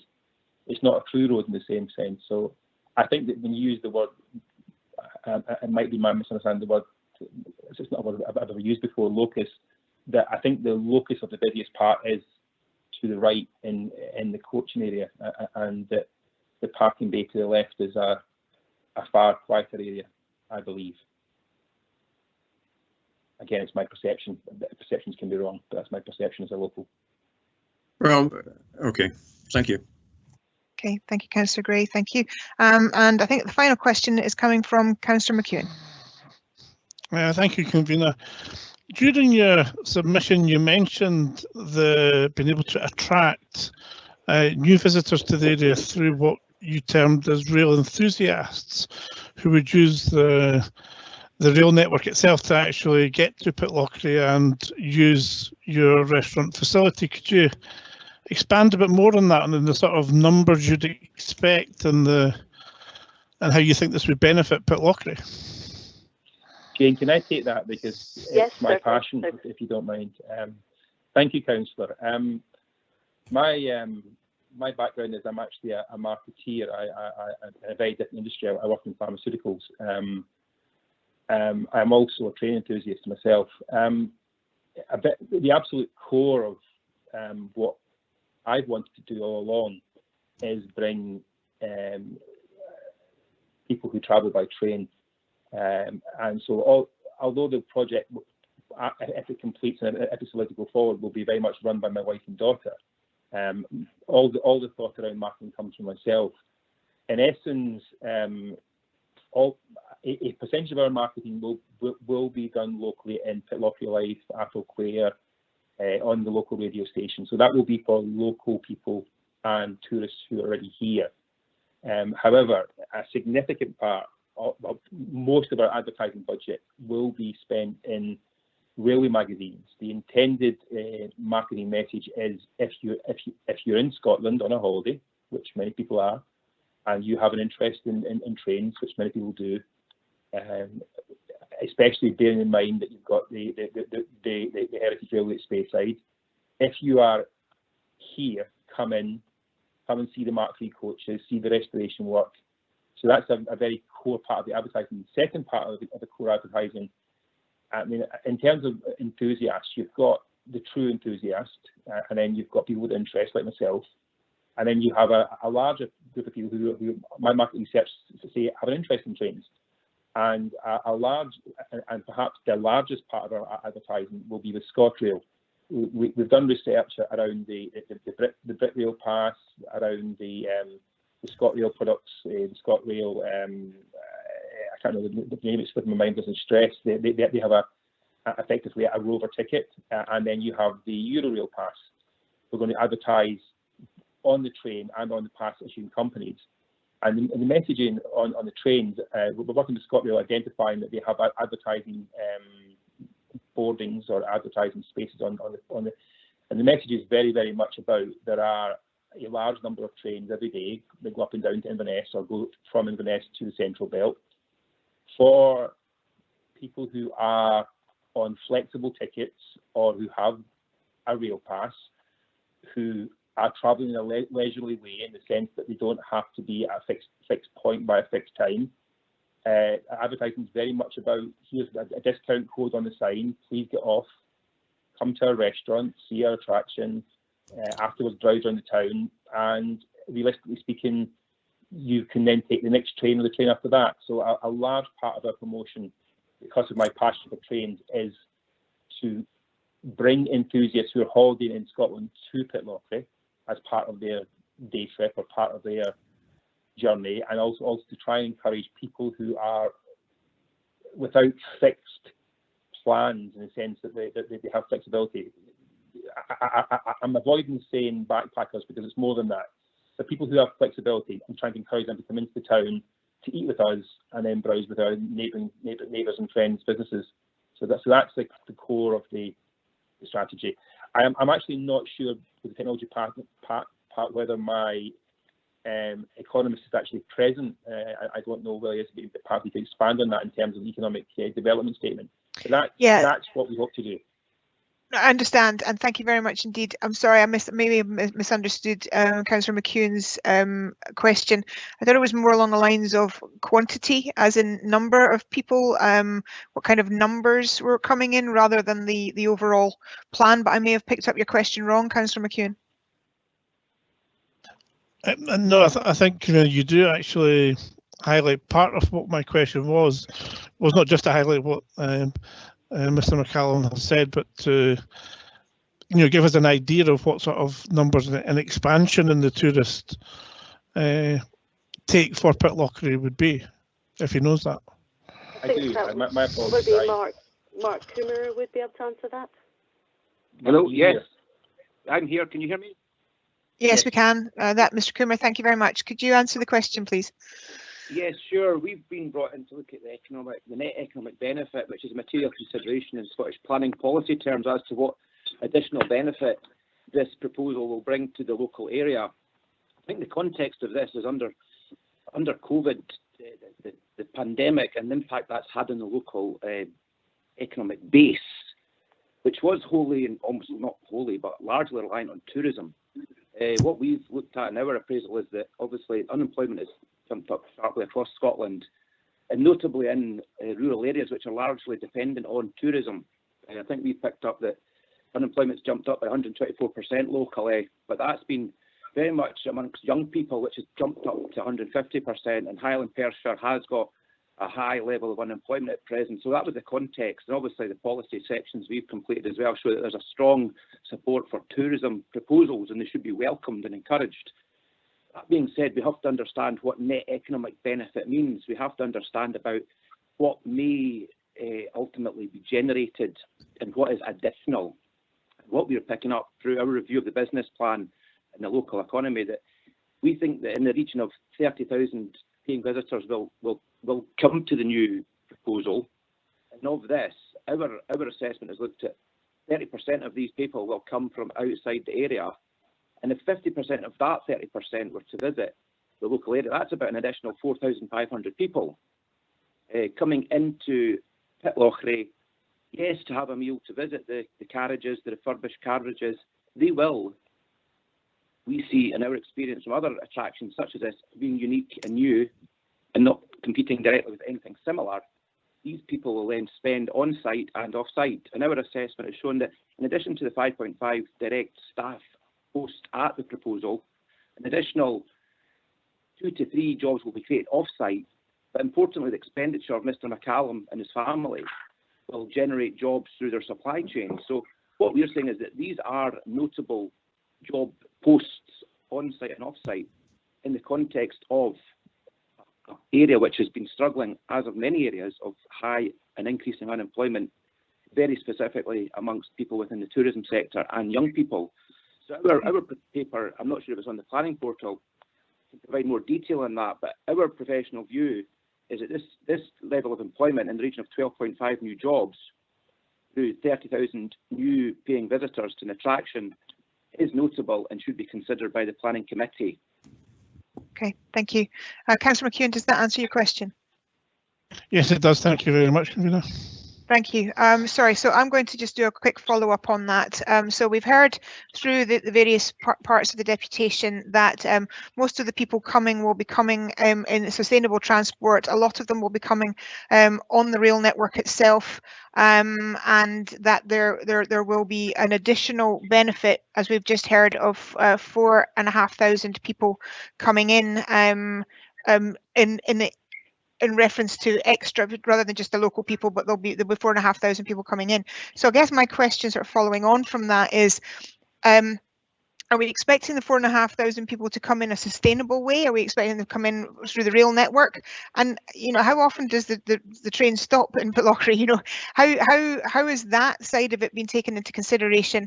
And if I could have a quick answer on that, please, because I do fully understand where your plans are, what your thought process is, etc. We've managed to get a good idea of that, but are we actually looking at 4,500 people coming in on trains? Do you want to answer that, Fergus? Yes, I'll take that. Yes. No, I don't expect 4,500 to come in by train. I would expect perhaps a third of that to come in by train, some to come in by public transport, as in bus, and others will come by car. I mean, again, a small number may come by bicycle. So our plans are hoping the majority, over 50%, come by bus or train. Okay, thank you. And I hope over time more and more by bicycle. I hope. Okay, thank you very much indeed. Okay, I see no further questions coming forward from councillors. Thank you very much to everybody who has answered the questions. It certainly helps us to get an idea. And thank you for your attendance today. And for the deputations. It's been great to hear what you've got to say on that. So thank you very much indeed, everybody. And now we will move it forward to a couple of councillors who wish to speak. The first councillor I have on the list is Councillor Duff. Oh, sorry. Okay, I had Councillor Duff, but fine. Councillor Duff, you're first to speak. As with all deputations, it follows exactly the same process. So what I'll do is I'll pass you over to the Vice Convener, Councillor Braun, who'll go through the process, explain the timing, and then if you're happy to answer some questions at the end, that would be great. Thank you. Convener, prior to doing that, I wonder if I could just request that Councillor McDade and I do this as a joint deputation, one after the other, and then questions to follow thereafter. That's possible. It is possible. Does that mean that you are doing 5 minutes jointly? 5 minutes each. Thank you, Convener. So you would like to both answer questions together at the end? Yes, please. Okay, I'm happy to accept that. Slightly irregular, but no, I'm happy to accept that. Okay, Councillor Duff, you have your 5 minutes. I'll pass you over to Councillor Braun, who'll go through the process. Good morning to you, Councillor. I'm sure you can hear me. Yes, I can. Fine, thank you. You have 5 minutes for yourself to give a deputation. I will interrupt you at the 4 minute mark to warn you have 1 minute left to go. And assuming you're happy with that, I will start the clock when I next hear you speak. Okay, Convener, thank you for the opportunity to jointly address the committee in support of this planning application. As you're aware, the report before you today recommends refusal. Councillor McDade and I want to highlight why we think this is an innovative, exciting and long overdue opportunity for Pitlochry, and one that should attract the support of this committee. As we have heard, this is not just an application for a restaurant. This is an application for a new and innovative culinary experience. Thai cuisine is not available within about an hour's drive of Pitlochry, and together with the two former first-class dining carriages, fully renovated with the livery of their time, located on a genuine section of railway track and set in context adjacent to the Highland Main Line, it will elevate this to a visitor attraction. As such, there is no doubt that it will attract both a local clientele and a wide range of visitors and railway enthusiasts to Pitlochry from far and wide, providing economic benefit to the town. The proposal also appears to have captured the imagination of the significant majority of the population of Pitlochry if the submitted comments on the application and on local social media platforms are representative of local opinion. The matter before you today ultimately hinges on a small number of concerns which we believe are not insurmountable, principally the loss of parking and road safety, but we also wish to address the comments of the enterprise team on economic impact. As can be seen from the report, the planned location is particularly well served by a variety of modes of transport: walking, cycling, train, bus, coach, minibus and car. One of the concerns before you today involves the loss of 9 standard parking spaces and 2 accessible access spaces, equivalent of 12 standard spaces from an 83 parking space car park. Firstly, can I say that despite this, there are many supportive local comments for the proposal to proceed. Secondly, 2 of the relevant policies appear to have contradictory aims. The designing street policy speaks of moving away from a system focused upon the dominance of the motor vehicle, while the transport standards policy speaks of developers contributing to the overall parking requirements for the town centre. Thirdly, while we agree that there is likely to be additional pressure on car parking this year, conversely, there is likely to be less need for the ample coach parking in this car park, and the council could mitigate the loss of these spaces by adjusting the available coach parking within the Riachan Road car park to accommodate this change. Fourthly, the council has a sum of £150,000 set aside in the capital budget to provide additional parking within Pitlochry, which Mr McCallum has now indicated he would be willing to look at contributing towards. Had it not been for the pandemic, it is likely around 25 additional car parking spaces would have been provided in the town. However, these proposals were put on hold until a parking survey was undertaken to assess the need. It was too late to do the survey in 2019 and then impossible to undertake in 2020 or this year. Councillor McDade and I are keen to see this separate proposal move forward as soon as possible. Fifthly, while paragraph 54 mentions an estimated total number of car parking bays in the town, I am informed that it does not include the sizable private car park in Armoury Road, approximately 300 metres walking distance from the restaurant on the opposite side of the railway line. Finally, if approved, I believe the main requirement for restaurant parking will be in the evening, when there is a lot less pressure on parking spaces generally. Therefore, we would contend that the parking issue is not as straightforward as might appear from the report, and members may wish to consider whether these comments adequately address the concerns raised. The road safety issues centre around 2 specific concerns: the occasions when refuse or delivery vehicles use the car park to service the restaurant, and where customers are making their way to or from the restaurant. You have 1 minute left. The report speaks of a risk of collision between a refuse collection vehicle and cars using the car park. I would suggest that the risk of collision between a refuse collection vehicle and a car is lower than in any street, as traffic movements are fewer and slower in the car park than in the street or main road. The report also raises concerns about these vehicles restricting movements of vehicles in the car park. As we know, collection vehicles hold up drivers for a short period of time in streets all over Perth and Kinross every collection day, and we just have to be patient. The paragraph 66 states that there is a lack of pedestrian facilities within the car park for non-park car park users. Actually, the pedestrian facilities in the car park are the same for anyone using the car park, whether parking or not. And this is the same. 5 minutes up. Could you wind up now, please? Okay, thank you. This is the same in car parks across all of Perth and Kinross. As I said, this is a 60 cover restaurant, and the 12 parking spaces that are being replaced would have about 12 to 60 people using the cars, and it's not a safety issue for these people. Okay, to Councillor cross Duff, the car my park. apologies. Okay. I do like to keep it a strict timing. I understand. I'll now pass you over to Councillor McDade for some details on the economic and community impacts. Thank you. Could I just, Convener, do you want to reintroduce Councillor McDade before I do the I will timing? do, please. Yes, I will do. Yeah, I don't like cutting people off, but equally to make it fair for everybody, everybody gets 5 minutes. If people are going over, it's the only way that I can make sure that every application still has the correct amount of time for every deputation. So apologies for cutting you off. I there. understand. Councillor Duff. Okay.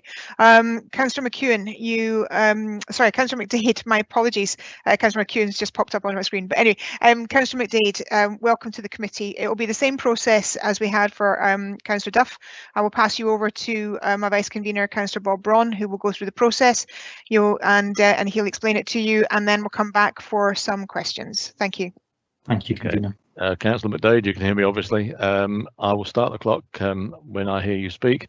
You have 5 minutes and I will interrupt you as best I can at the 4-minute mark to give you 1 minute left to speak. So if you're happy with that, I'll start the clock when I hear you next speak.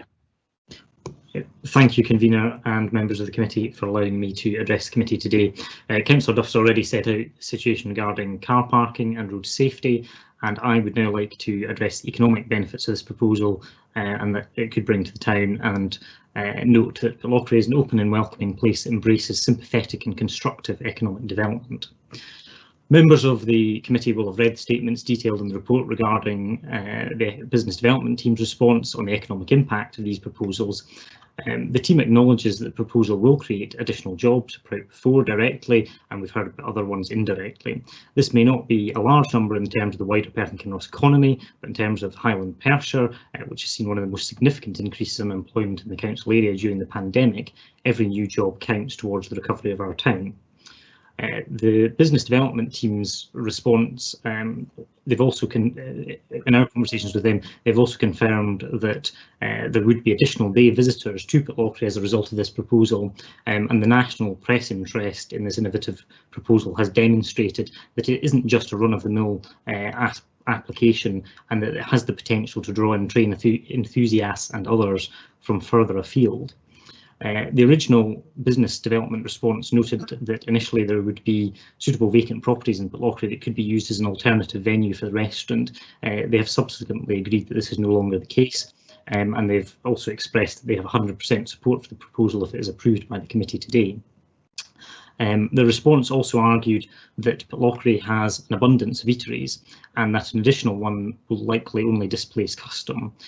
We've already heard about the new potential customer that this project can bring in, and this argument to me is slightly anti-competition, and if we followed that argument we would only have one of each type of business. However, we have been assured by the business development team that this was not how they intended the response to come over, and from my point of view, a key principle of a market economy is that competition should normally drive up standards and thus improve the customer experience. We also believe that this proposal brings new offering to the town in the form of Thai cuisine, and that customers that are choosing to dine there are unlikely to have chosen a more traditional option instead. Members of the committee may be aware that the Highland Main Line has recently received a nearly £60 million upgrade in the last few years, with most of that investment focused on upgrading Pitlochry and Aviemore railway stations. This is to facilitate an hourly rail service north and south, and to allow the number of trips to increase from approximately 125,000 a year to over 200,000 a year after now on completion.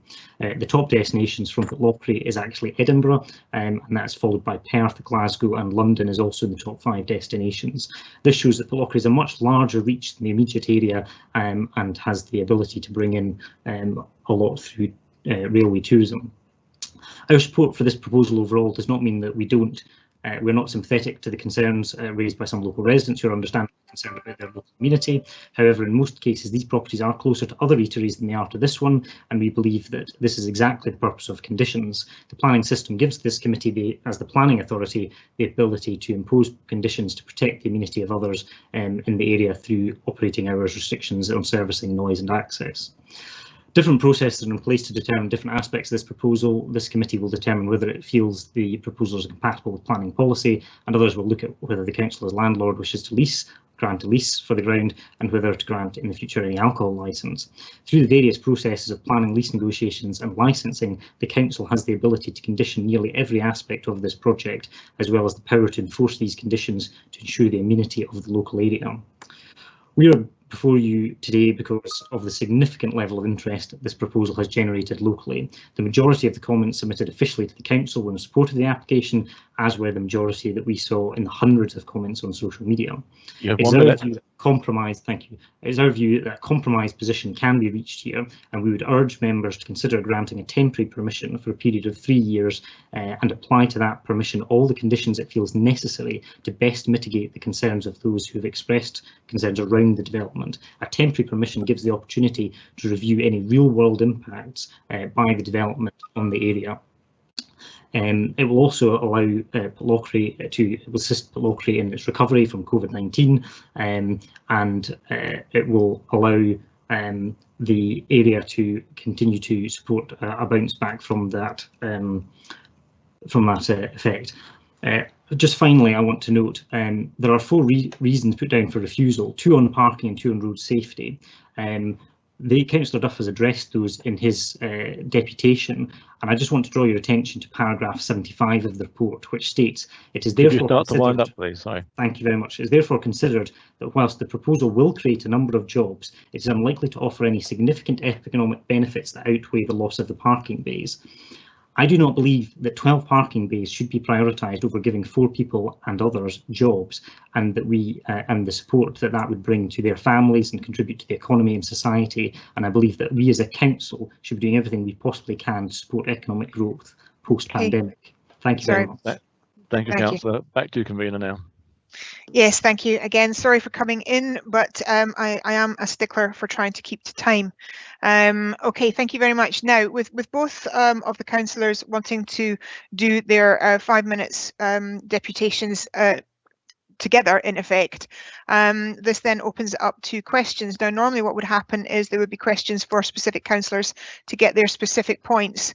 I would really kind of like to follow that if possible. So could members direct their questions to the councillor, and if they would like to have the opinion of the other councillor, then I'm happy with that too.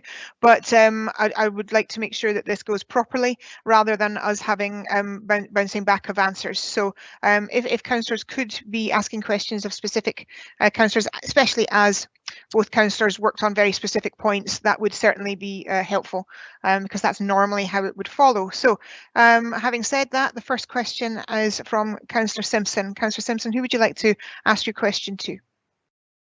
Thank you very much indeed, convener. I hear what you say. I think I would like the view of both councillors on this question. Thank you. I think we've heard a great deal about the merits of the project, but I wondered if either of them could give us some insight, some local insight into any alternative site there might be for this project within Pitlochry, and whether it is their view that there is no alternative site about this. So we could get their view on that. Thank you. Thank you. If we can start with Councillor Duff and then on to Councillor McDade. Thank you. Thank you, Councillor Simpson. Yes, a couple of potential alternative sites were considered, I think, as Mr McCallum has referred to. Obviously, it's important that this restaurant works in a context of the railway line, and there were a couple of sites that were looked elsewhere in Pitlochry adjacent to the railway line. However, I think as Mr McCallum had said, initially support for these sites, which was indicated by the council, was subsequently withdrawn and were not followed for too long beyond that initial examination. Thank you, Councillor McDade. Thank you for the question, Councillor Simpson. I don't know how familiar you are with Pitlochry, or how familiar other members are with Pitlochry, but those who are familiar will be aware that it is quite heavily developed along the railway line in particular, understandably, and that there are very few sites that run both next to the railway line, but also are in any level as it happens, because obviously Pitlochry is very sloping in nature. So there was only a couple of other sites that you could potentially have cited such a proposal, and as Councillor Duff and Mr McCallum have already noted, that although Mr McCallum was open to exploring those options, the council latterly withdrew their support for those sites, and therefore that has left this one as the only current viable site that has within the confines of the LDP zoned area. Okay, thank you. Councillor Simpson, does that answer your question? Thank you very much indeed, Convener. Thank you. Councillor Wilson, again, if you could give an indication as to which councillor you're asking, or both. Thank you. Thank you, Convener, and good morning, colleagues. This is to both of you. There was some discussion about alternative parking. I'm concerned, I think, about road safety and pedestrian safety in particular, and circulation. So what response would you both give towards the issue of if this is successful as an enterprise, that it will attract a lot of people? They'll be walking from the station in their numbers, according to the applicant, and they'll be arriving on cycles, but also realistically a lot of them are going to come in vehicles, not just in the evening but during the day. What are your responses, please, gentlemen, to the concerns that have been expressed about pedestrian safety within the car park? If I could perhaps start on that, Councillor Wilson, and Councillor McDade can maybe come in. Yeah, that's as I was you. going to suggest there, but that's fine. Thank you, Councillor. Thank you. Councillor Thank Duff. you. I think one of the points I was trying to make is that we accept there are very few car parks that I'm aware of that have pavements within them. All the other car parks in Pitlochry, in Arthur Road, Ferry Road, I know the car parks in Aberfeldy, Dunkeld, Crieff for that matter, and probably most of them in Perth and Carnos don't have pavements. So we accept that there is a risk, you know, a small risk, whereby pedestrians have to use, you know, mix with cars as they enter the car park to get to their vehicles. Where this train or this restaurant would be sited would be the equivalent of 12 parking spaces. Now at present, somewhere between 12 and potentially 60 people have to walk across the car park to get to these 12 vehicles. And does it matter, you know, what is the difference whether it's up to 60 car users or up to 60 diners?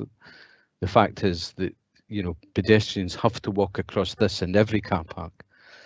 Also further along, this is a main bus station obviously for Pitlochry, and there are quite a number of coaches arrive, or used to anyway, certainly pre-pandemic, in the car park, and every one of them could carry almost 60 people, and these 60 people have to get off the bus and walk through the car park to get into Pitlochry.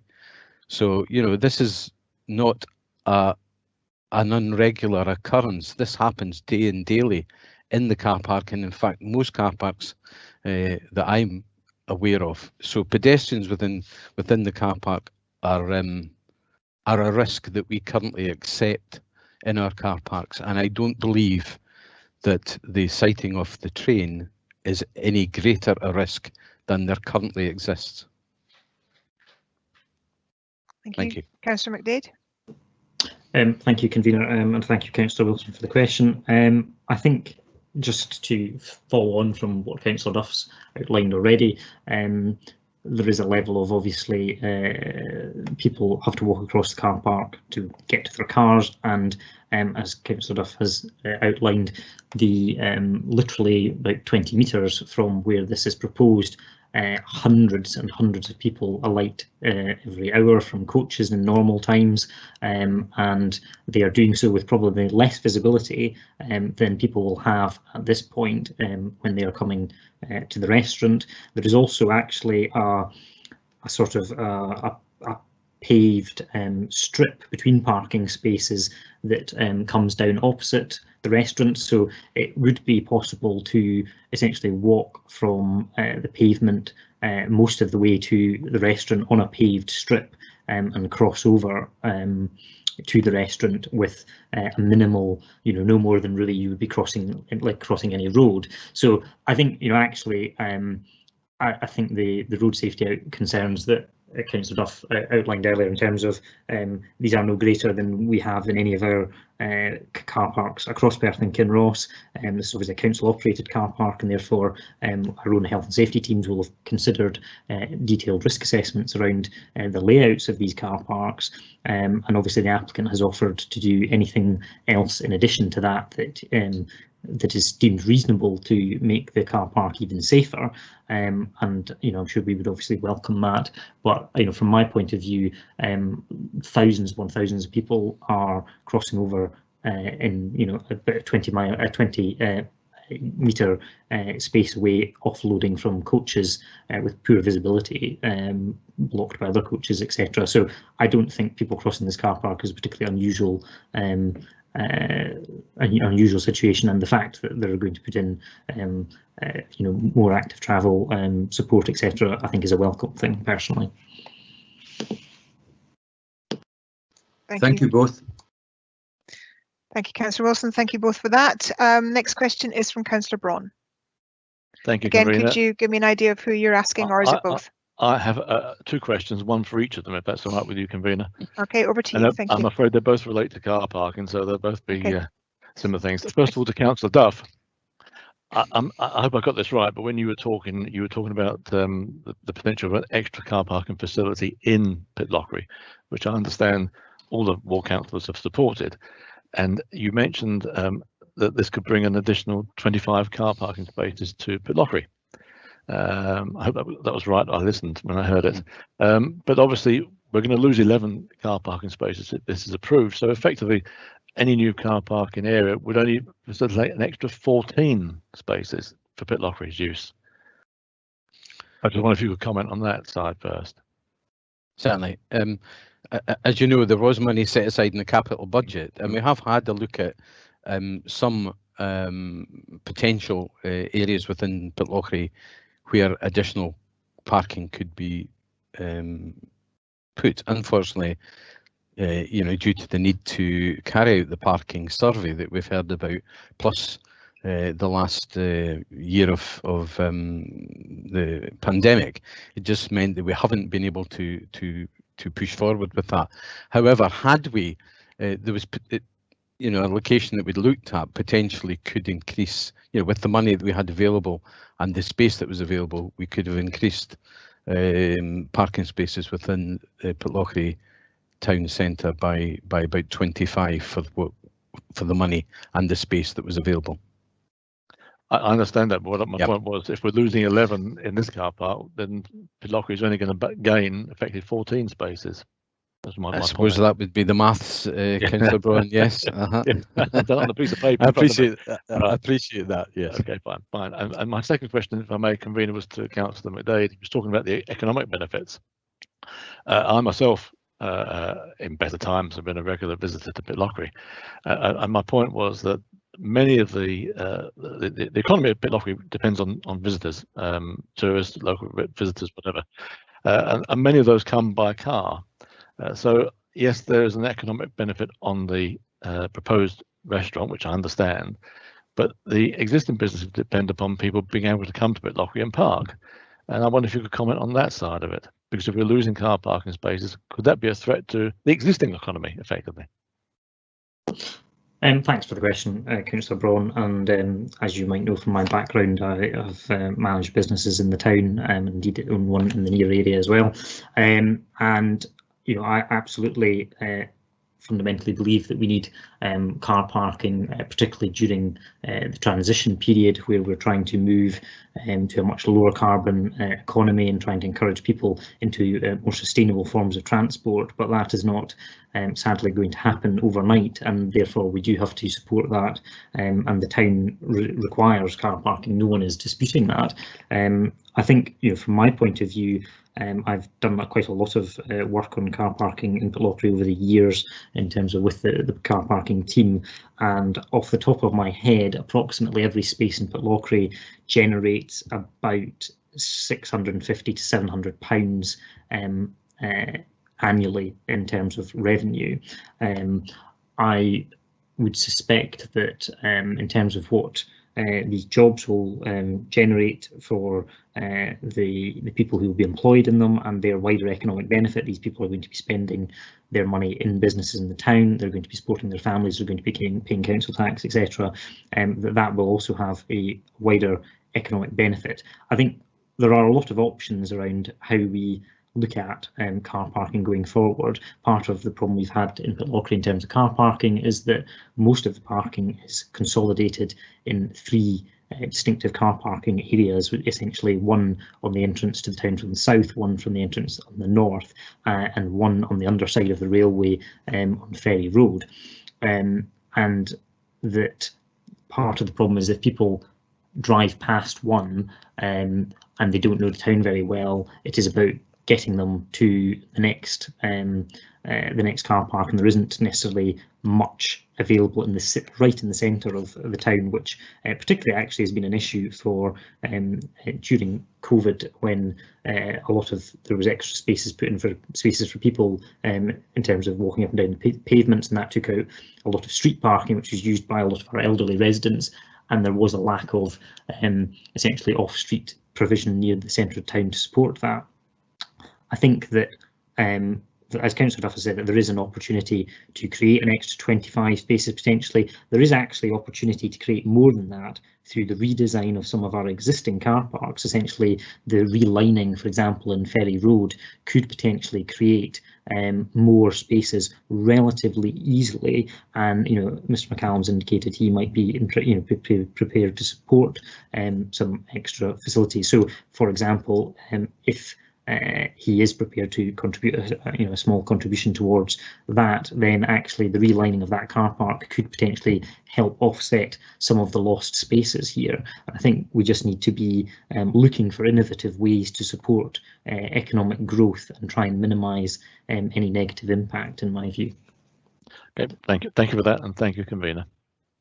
Thank you, Councillor Braun. Councillor Williamson, you've put a time in the box. I was just wondering if you have a question.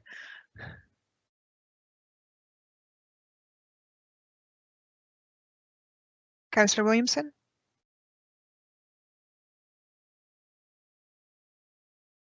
Can you hear me?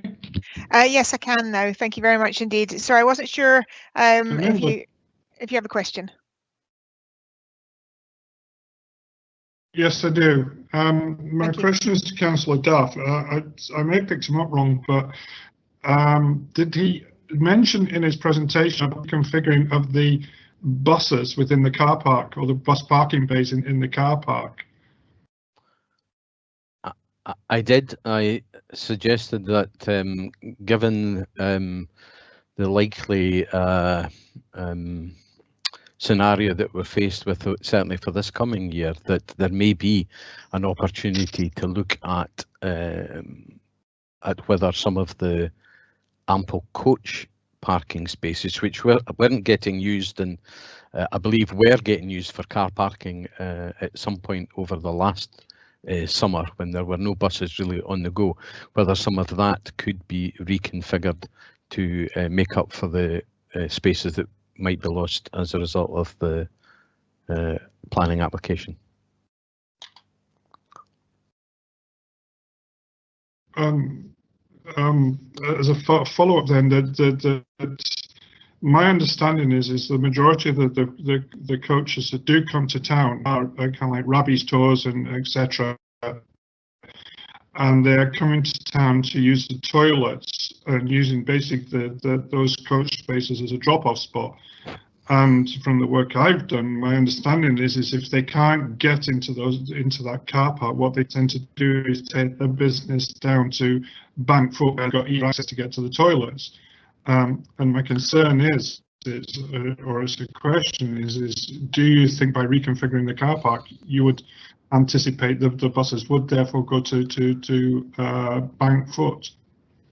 Absolutely not. No, I wasn't intending that the spaces you're mentioning for the minibuses would be touched. But it's just, and I'm not an expert certainly in how to reconfigure a car park, but it just struck me that there is a lot of space for buses which will not be getting used, in the near future, and that there may be an opportunity to look at some of that space for car parking, even on a temporary basis, until such times as the coach business takes off again. But certainly not the minibus area in front of the toilets that you refer to.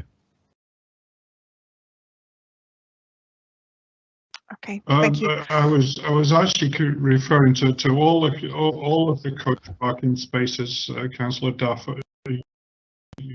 You know, because if the minibuses can't get parked in the spaces in front of the toilets, they will tend to use the larger spaces. Well, it certainly has been my experience, unless you correct me. Councillor, sorry, can I keep this to questions and answers, please? Because it could fall into They would agree that the toilet facilities by the side of those.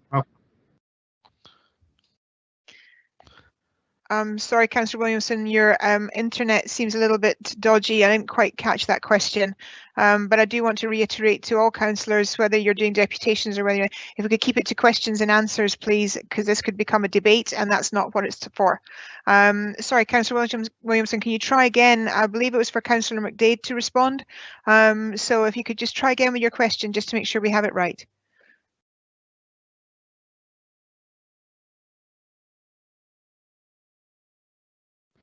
Yes, it was for both councillors. It was about would they accept that the toilet facilities are at the side of that car park are a bit of a honeypot in the sense of the majority of the car parking, or most of the car parking within the car park at Reacan, is to use the toilet facilities before possibly moving on to. Yeah, I think I got that. No, I'm happy to pass it over to both councillors to talk about the honeypot, shall we say, of the situation of the toilets. Councillor McDuff first, and then Councillor McDade. Thank you. Thank you, Convener. Just briefly, I would say that the toilets are absolutely vital to the economy of Pitlochry, and nothing should be done that that deters from their ability to attract coach visitors to Pitlochry. Councillor McDade. Thanks, Convener. Thanks, Councillor Williams, for the question. Yes, I think that we can all agree that for the buses and coaches that stop there, that is a key reason for why they choose to stop there, and indeed where they choose to stop in Dunkeld is the ability to use the council provided toilet facilities. I don't think for the vast majority of car park users, however, who are using it for parked cars, are necessarily automatically using the toilets. And I would also note that in recent years the numbers using the public toilets have declined.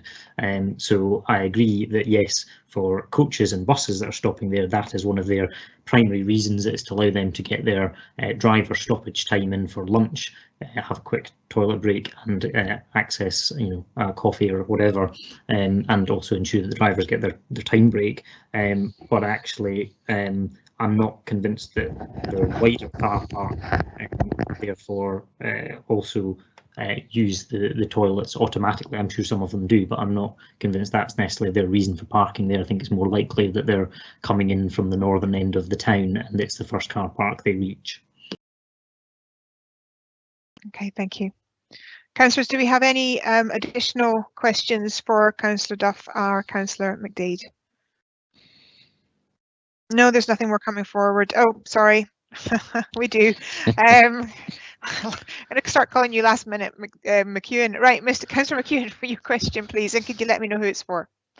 Apologies, Convener. I actually did put a question in at 11:33, but I think the vagaries of the internet are interfering with our chat function. For Councillor McDade, he mentioned COVID. And I suppose, as councillors on our lips, COVID is always going to come. Economic growth out of COVID, the effect of COVID on our tourist industry, the amount of tourists and type of tourists who are going to come to our towns is all going to be different.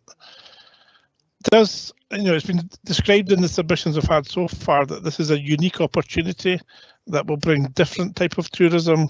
It'll provide the tourism and a different offer for the tourists who do come already, and for the locals who do come. Does he feel that this plan before us is the only way to provide this unique opportunity? Okay, sorry, yes, if you would like to answer the question, I'm happy for either. Councillor McDade. Thank you, Convener, and thank you, Councillor McEwen. I think what we've essentially heard is that whilst I would have, whilst I feel that there might have been alternative sites that could have hosted this, the council is not supportive of either of those other sites, and they would have additional planning challenges in that they would be out with the zoned area for economic development, and therefore they would face probably stronger grounds for refusal. I think in terms of you know, what you're talking about in terms of the changing style of the tourism economy in Highland Perthshire, Scotland, the UK, we are obviously expecting and hoping to potentially see a much larger staycation market, and that means that actually we're going to have to become much more innovative and competitive in how we attract people. Pitlochry has done very well in the past of often one-night stays because of its location. It's one of the most searched destinations in Scotland after Edinburgh, and therefore it provides a very useful stopping off point for people coming from Edinburgh or Glasgow north, going on to Inverness, Skye, going down the west coast, for example, is a regular route. And when I'm talking to guests in the past, that has been, you usually ask them, are you heading to Inverness or are you heading to Edinburgh? Because that's, they're heading one way or the other. That's going to be much less likely in the future because staycation market is much more likely to be doing longer stays, so staying for multiple nights, which is actually quite a positive thing, but it does mean that we have to find new ways to pique their interest as well. We need to provide new attractions for them that mean that a stay of several days is a much more appealing situation, and obviously we have things like the Pitlochry Festival Theatre, which give people something unique and different that isn't offered. Sorry, Councillor McDade, I'm not mean to interrupt. I understand the importance of bringing extra bits in, but it's beginning to sound like a Pitlochry staycation advert, which I'm happy for, but I just want to answer to the question, please. Yeah, you've got me on top of your horse. Sorry about that, Convener. Thank you. Hopefully I have provided Councillor McEwen with enough detail there. Yes, thank you very much. Councillor McEwen, you happy with that? Yes, I am. Thank you very much, Convener. Thank you. And apologies to Councillor McEwen. It did pop up. I don't know what happened there. I had various information, but it did come up. So my apologies for not coming straight to you. Councillor Gray, you have a question. Yes, thank you. Councillor McDade again, please. Tell me, of the two other sites that you mentioned, which were rejected by the council and by locals, I gather, were either of these within the same car parking area? Thank you, Councillor McEwen. Sorry, Councillor Gray, I do apologise. So one of the proposed sites was almost exactly opposite this site on the other side of the railway line. So there is a Pitlochry and Bloom Garden, and then there is essentially an area of vegetation that runs along the side of the railway line, and that was one of the alternative sites that the applicant considered briefly, and I think, as he said, engaged with Pitlochry and Bloom on. The other was at the other end of the town, and again it was on an area of green space, but again it is out with the sort of the economic development curtilage. I mean, personally, I would have felt that if the council had supported the one on the other side of the railway line, I would have thought that would have been the best site from my point of view. I think it could have been done in a very sympathetic way. It wouldn't necessarily impact on the garden or the wider space particularly, and there isn't really any near residents or any other issues, and it would have, there's a key point here, is it needs to be sited along the railway line to maintain that important link with the railway, and there are very limited sites. So I hope that provides a bit of context. I'm trying not to speak for too long here, sorry. Well, if I may come in, it does to some extent, but what I really meant was the same, within the same parking area as this current application. Sorry, no. There was no other, to my knowledge anyway. The two other sites that were considered were not in this car parking area, and the applicant did seek, as I understand it, to minimise the space taken up in the car park to reduce that loss of parking. So that wasn't in this specific area. Okay, thank you. Thank you. And just for clarity, I'm more than happy for you to be detailed in your answers, Councillor McDade. It's more when it goes slightly off question. I just want to make sure it goes back to answering the question. The application in front of us is regarding this particular application rather than maybe Pitlochry Festival, etc. I just wanted to make sure that we stick to topic. But perfectly happy for the conversation and the debate to go on as long as necessary. Councillors, are there any further questions that we have for Councillor McDade or Councillor Duff? No, then thank you very much indeed for your attendance today, both to you councillors, and thank you for your submissions. We will move on to the next part of the committee. Thank you. Thank you, convener and committee. Thank you. Okay. Thank you. Right, so that then takes us on to the part where we have questions for officers. Thank you very much to all the committee for being so detailed to the questions that we've already had so far, and just as I thought, there would be a lot of questions that would be coming forward. So just bear with me a wee second, and we'll start with those questions. Okay, depending on how everything continues to go, I might want to take a small comfort break at some point, but I'm happy to continue at the moment, as we'll see how things go with questions for officers. But if anybody needs a comfort break, just let me know and we'll see what we can add in. Okay, we have 3 questions initially coming straight for officers from Councillor Barnacle. I'm more than happy for the 3 questions to be asked, Councillor Barnacle. So over to yourself. Thank you. Thanks, convener. Yes, my first question is on parking.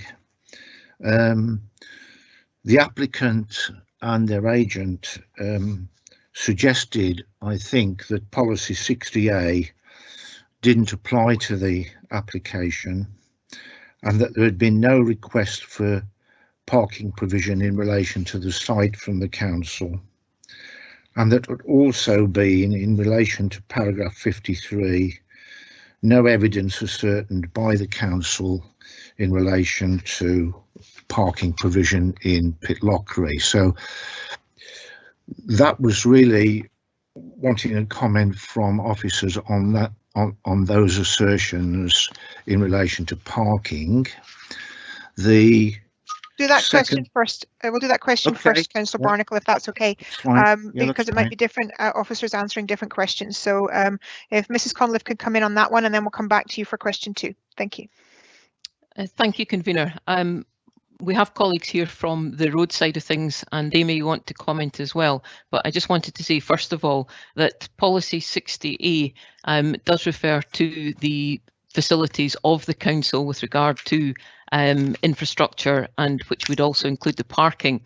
There was no parking provision required by the applicant when we did the pre-app stage of the proposal, in that it was obviously going to be utilising an existing car park, and we assumed that they would therefore be using facilities of the car park. But we have taken that into account in assessing the proposal in terms of additional usage of the car park. I do have other colleagues, and I'll just wait and see if they want to comment on that from the parking side before you ask your other questions. Do we have any?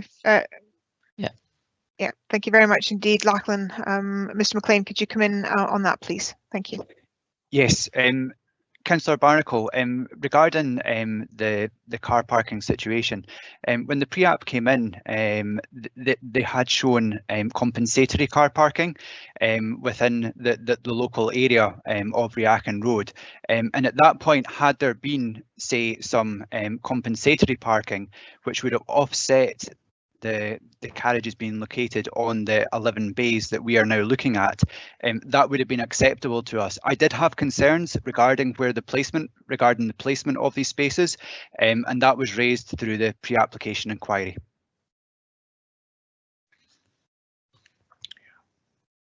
Okay, does that answer your question, Councillor Barnacle? Yes, it does, thanks. Okay, thank you. The second question relates to economic impact. I wondered if I could have a comment as to whether it's the role of the economic development team to comment on competition viability, especially in relation to what appears to be an innovative proposal compared with the other eateries in the town. So it's really addressing paragraph 73. Yes, we have Mr. Littlejohn, who is available to answer that question. Over to yourself, David. Thank you. Thanks, convener, and I'll ask Fraser McGowan from the enterprise team to comment if needs be. I think we need to kind of separate out two issues. We have no issue whatsoever with competition in relation to economic development, and clearly competition is not a material planning consideration. I think that the confusion arises when we talk about displacement. Displacement is a specific economic term. It's not relating to competition. In essence, to make a calculation of net economic impact, it's essentially additional expenditure minus displaced expenditure, and the difference gives you some kind of positive benefit. Clearly, if the ideal scenario in an economic development context, if it is totally additional expenditure, in other words, all of the expenditure being made is that which would not otherwise occur if this restaurant didn't exist in that particular location. The reality is there will be a degree of displacement. Some people will come to Pitlochry and they'll choose. They're always going to eat out, and they'll make a choice as to where they're going to eat. And therefore that is displaced expenditure. So you need to look at displacement in order to come to some assessment of what the net economic impact would be. And the enterprise team concludes that this is a welcome proposal. It will deliver some net economic impact, but it's not entirely additional. The more people that come from outside the area specifically for this restaurant and its uniqueness, the better, because that impact would be greater. So I think we need to just kind of separate these two aspects out, and hopefully that kind of answers your question, Councillor Barnacle. Yes, thank you. Thank you. And your final question? Yeah. Yeah, finally for legal. Would it be competent to move for a temporary permission for 3 years, as suggested by one of the councillors, I think, on condition that there was a contribution to alternative parking provision in the town, which I think was offered by the applicant? Would that be competent? Okay, could I ask Mr. Fogg if he could come in with an answer as to the competency of that request? Yeah, I think the granting of a temporary consent would be competent.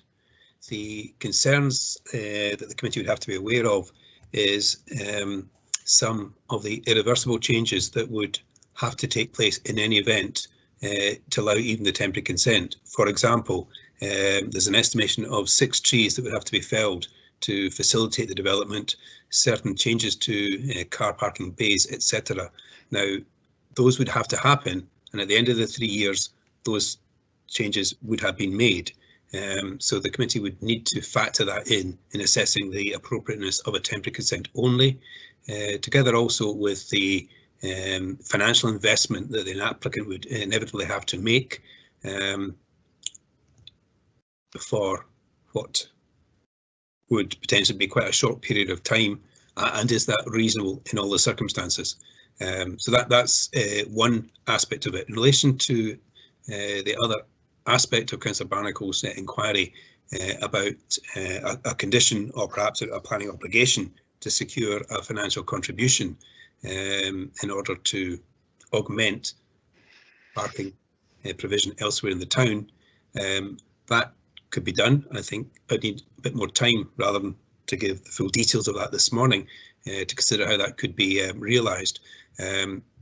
Again, the committee would have to reflect, say, if it was a figure of absolutely random, by which a figure of 6,500, 7,000, 8,000, I don't know, whatever it was per bay, times 2 or 3, whatever.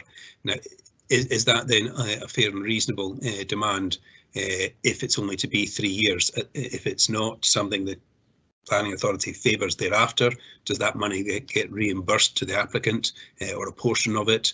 I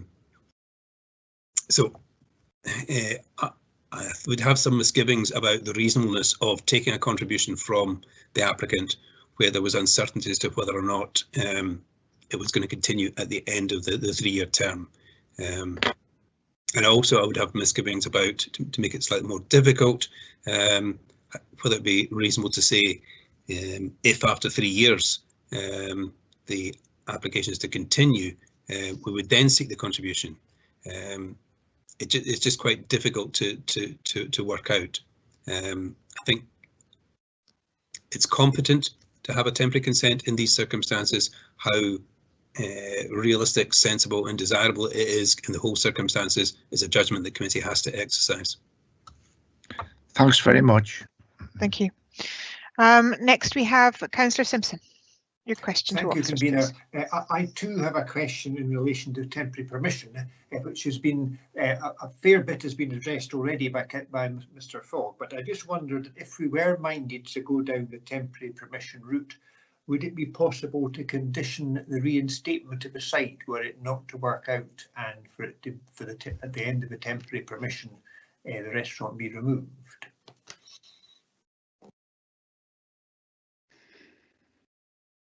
Oh, sorry, my mute wasn't come off. Mrs. Conliffe, could you answer the question, please? Yes. Thank you, Councillor Simpson. Yes, as Mr. Fogg said, it would be competent to have a temporary permission, despite the concerns that we would have about that, as outlined in our report of handling. Any temporary permission that was granted, we would always have a reinstatement condition imposed as part of that permission. So it would be the case that it would be granted for whatever it was, 2 years, 3 years or whatever, and after that it should be then removed. One of the things I would say is that what we find in a lot of cases, it is more difficult to then get something removed when it's had a temporary permission, on the basis that a lot of effort and money has obviously been put in to getting the business up and running, and it becomes quite difficult to then move from that. And clearly they could apply again, and we would be in the same process as to whether or not it was reasonable. What I would say with regard to the temporary permission, we made it quite clear in the report of handling that we did have concerns about that, and also it becomes quite difficult how you're going to actually address the concerns that we have over the road safety element, because that is there whether it's for a temporary period or a permanent permission. Okay, thank you, Councillor Simpson, and thank you, Mrs. Conliffe. Councillor Ahern, you're next on my list. Thank you very much, Convener. My question is regarding the reasons for refusal, and it's reason 4, which is the proposal is contrary to the National Roads Development Guide Scots 2014 and the siting of the railway carriages adjacent to the carriageway. Now I'm looking at the document and I'm looking at the version which is June 2017, and the paragraph is actually the same in both, and it says that a horizontal clearance of 50 centimetres, 0.5 metres, should be between the edge of the carriageway and any vertical object. I understood from the description we got there's going to be a platform in front of the 2 carriageways, so the refusal should be from the platform and not the actual railway carriages. And we haven't seen details of the actual plan, but is it literally right to the edge of the boundary, or is there a 50 centimetre gap between the edge of the property and the carriageway and any proposed, whether it's the actual carriages or the platform?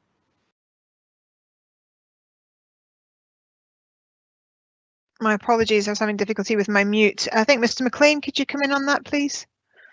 Yes, Convener.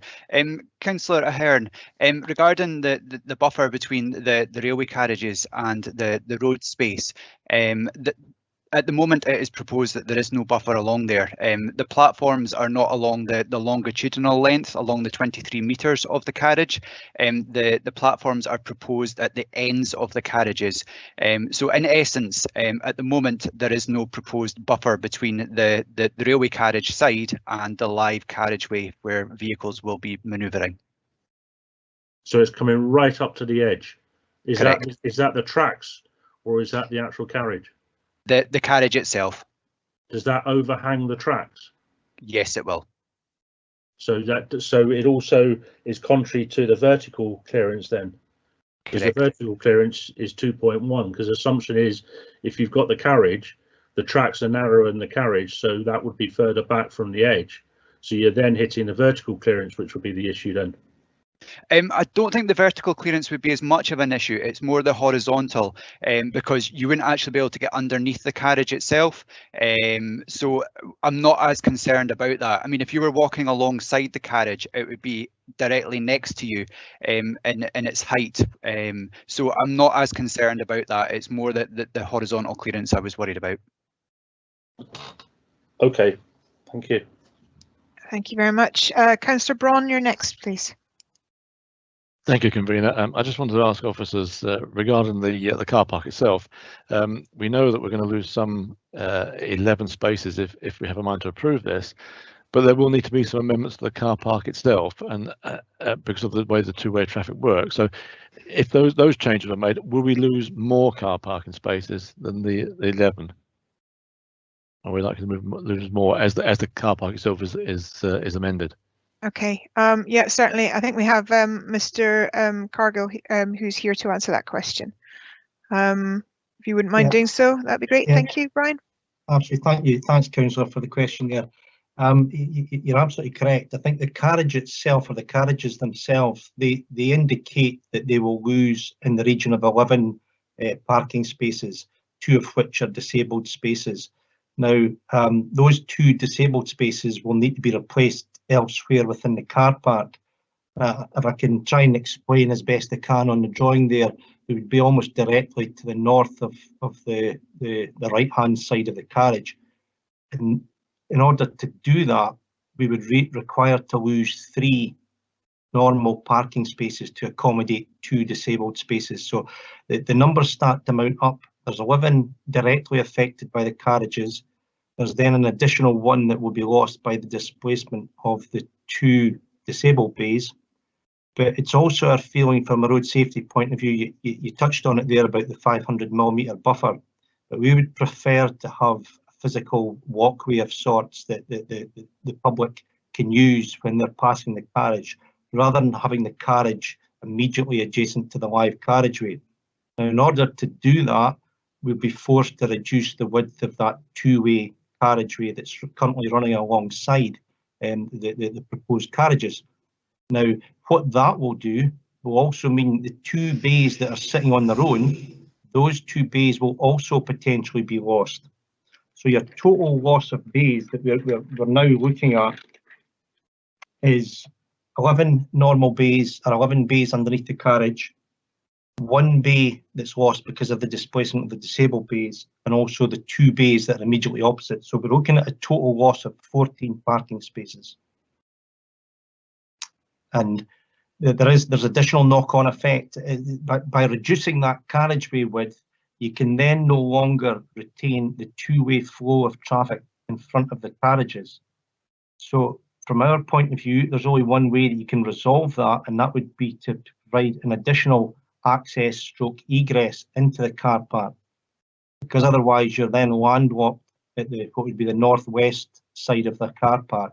If you've come in from Reachen Road as normal, you've turned right. If we make that one way, you can't get back out again. So the only way you can circumvent this is to actually provide an additional access or egress. There are a number of road safety issues. They could all be worked on, there's no doubt about that, but there are additional costs involved. And I think just to comment, it's been mentioned before about these walkways, the raised walkways. These are actually hard landscaped areas. They're not walkways. The pedestrian uses the carriageway alongside vehicles. Fine. Thank you very much for that. Thank you. Thank you, Convener. Okay, thank you. Councillor Purvis, you're next with your question, please. Thank you, Convener. Just returning to the road safety issue, it's a question for Mr. Fogg, if that's possible. Following on from some of the answers that were given by the applicant during the deputation, they said that they would be happy to consider funding, making some more adaptations to the plans in order to address those road safety concerns.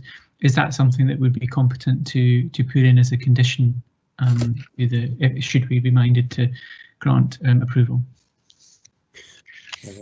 Mr. Fogg, if you could come in on that, please. Thank you. Councillor Purvis, I have to use the legal fallback of it depends in answer to your question, because to be more specific and helpful, it depends on what precisely you are referring to or have in mind.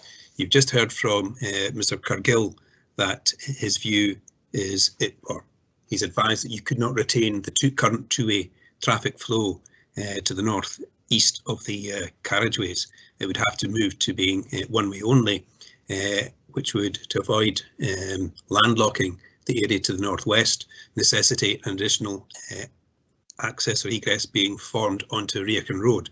That's the solution. That couldn't be done as a condition as part of this application. It would need an amended application to come forward with those fuller proposals. If you're talking about minor signage, then perhaps it could. So it very much depends precisely what road safety mechanism or solution one has in mind when you're seeking advice on the competency and reasonableness of a planning condition. Okay, thank you, Mr. Fogg. And just to follow on from that, if I could ask planning officers, I know there's been some dispute and we've had correspondence from the applicant and from Mr. Littlejohn about the development of this application. It was just some of the things that Mr. Cargill has referenced in relation to road safety, while you know, to note the points that he's made, seem to, I don't seem to have encountered that in the papers or any of the correspondence that's on the portal. I'm just wondering, was that discussed at the stage of the application being developed? And if not, why not? Thank you very much, Mrs. Conliffe. Could you come in on that, please? Thank you. Yes, Convener. Councillor Purvis, in response to your question, we obviously had pre-application discussions with the applicant on the couple of different sites that they've actually had, not the ones that have been referred to here, but ones with closer to the car park, the one that was within Network Rail land that was referred to by the applicant in his deputation.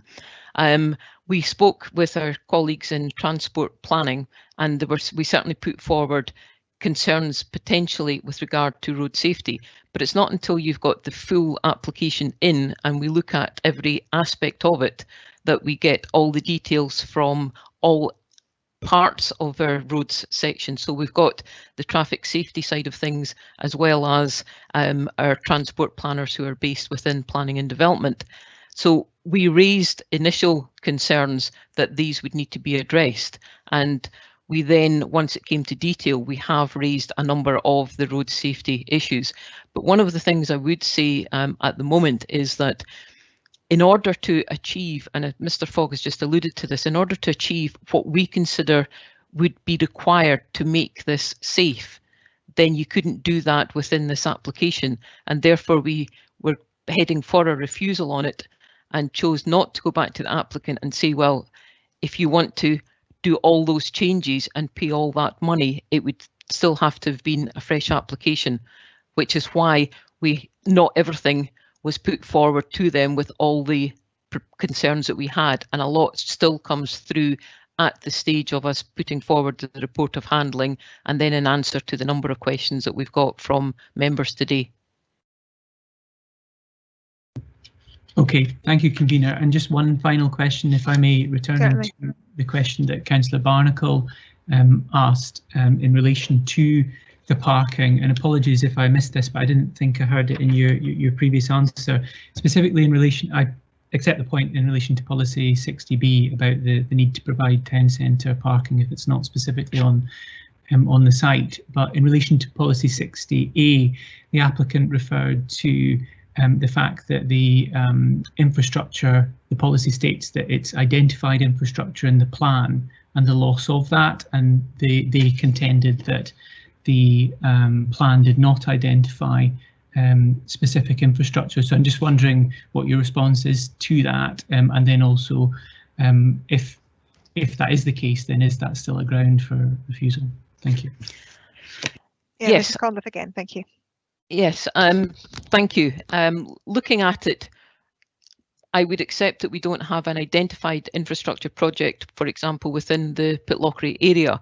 However, I would still contend that our interpretation of the policy would allow us to be suggesting that we should be retaining existing facilities, including car parking within it. And I would contend that we would still be looking to pursue the recommendation of refusal with that reason. However, if members were not satisfied with that and they wanted to remove that, that would be for members to take that decision. Okay, thank you. Thank you. Mr. Smith, you want to come in with a point, and then I would just like to ask a point of clarification. So, Mr. Smith. Yeah, it should maybe just an addendum to what Councillor Purvis is asking there. I think there's maybe a bit of nuance here to determine whether something is a named piece of infrastructure in writing, or is a piece of infrastructure that is shown in a plan, i.e. a car park that is identifiable on the plans associated to it, or a piece of infrastructure such as a car park that is evident for us all to see. Okay, thank you. Yep, thank you very much. Okay, and I would like to just ask a question, since there's none up from other councillors, just for clarification, because we keep coming back to this. We have an application in front of us. That is the application that we are assessing.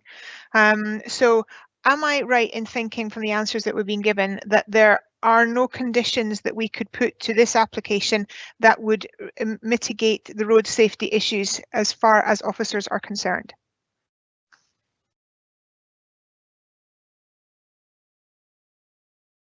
Thank you,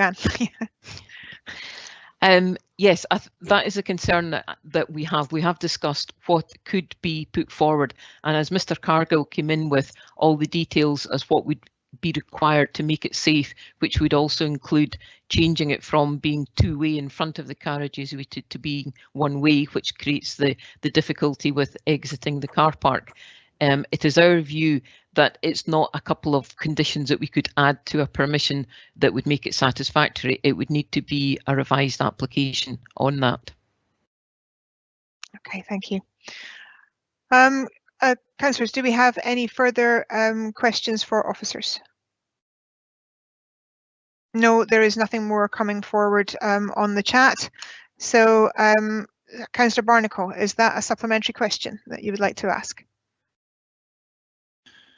Yes, convener, it is. In the light of the questions around the car parking issue, would it be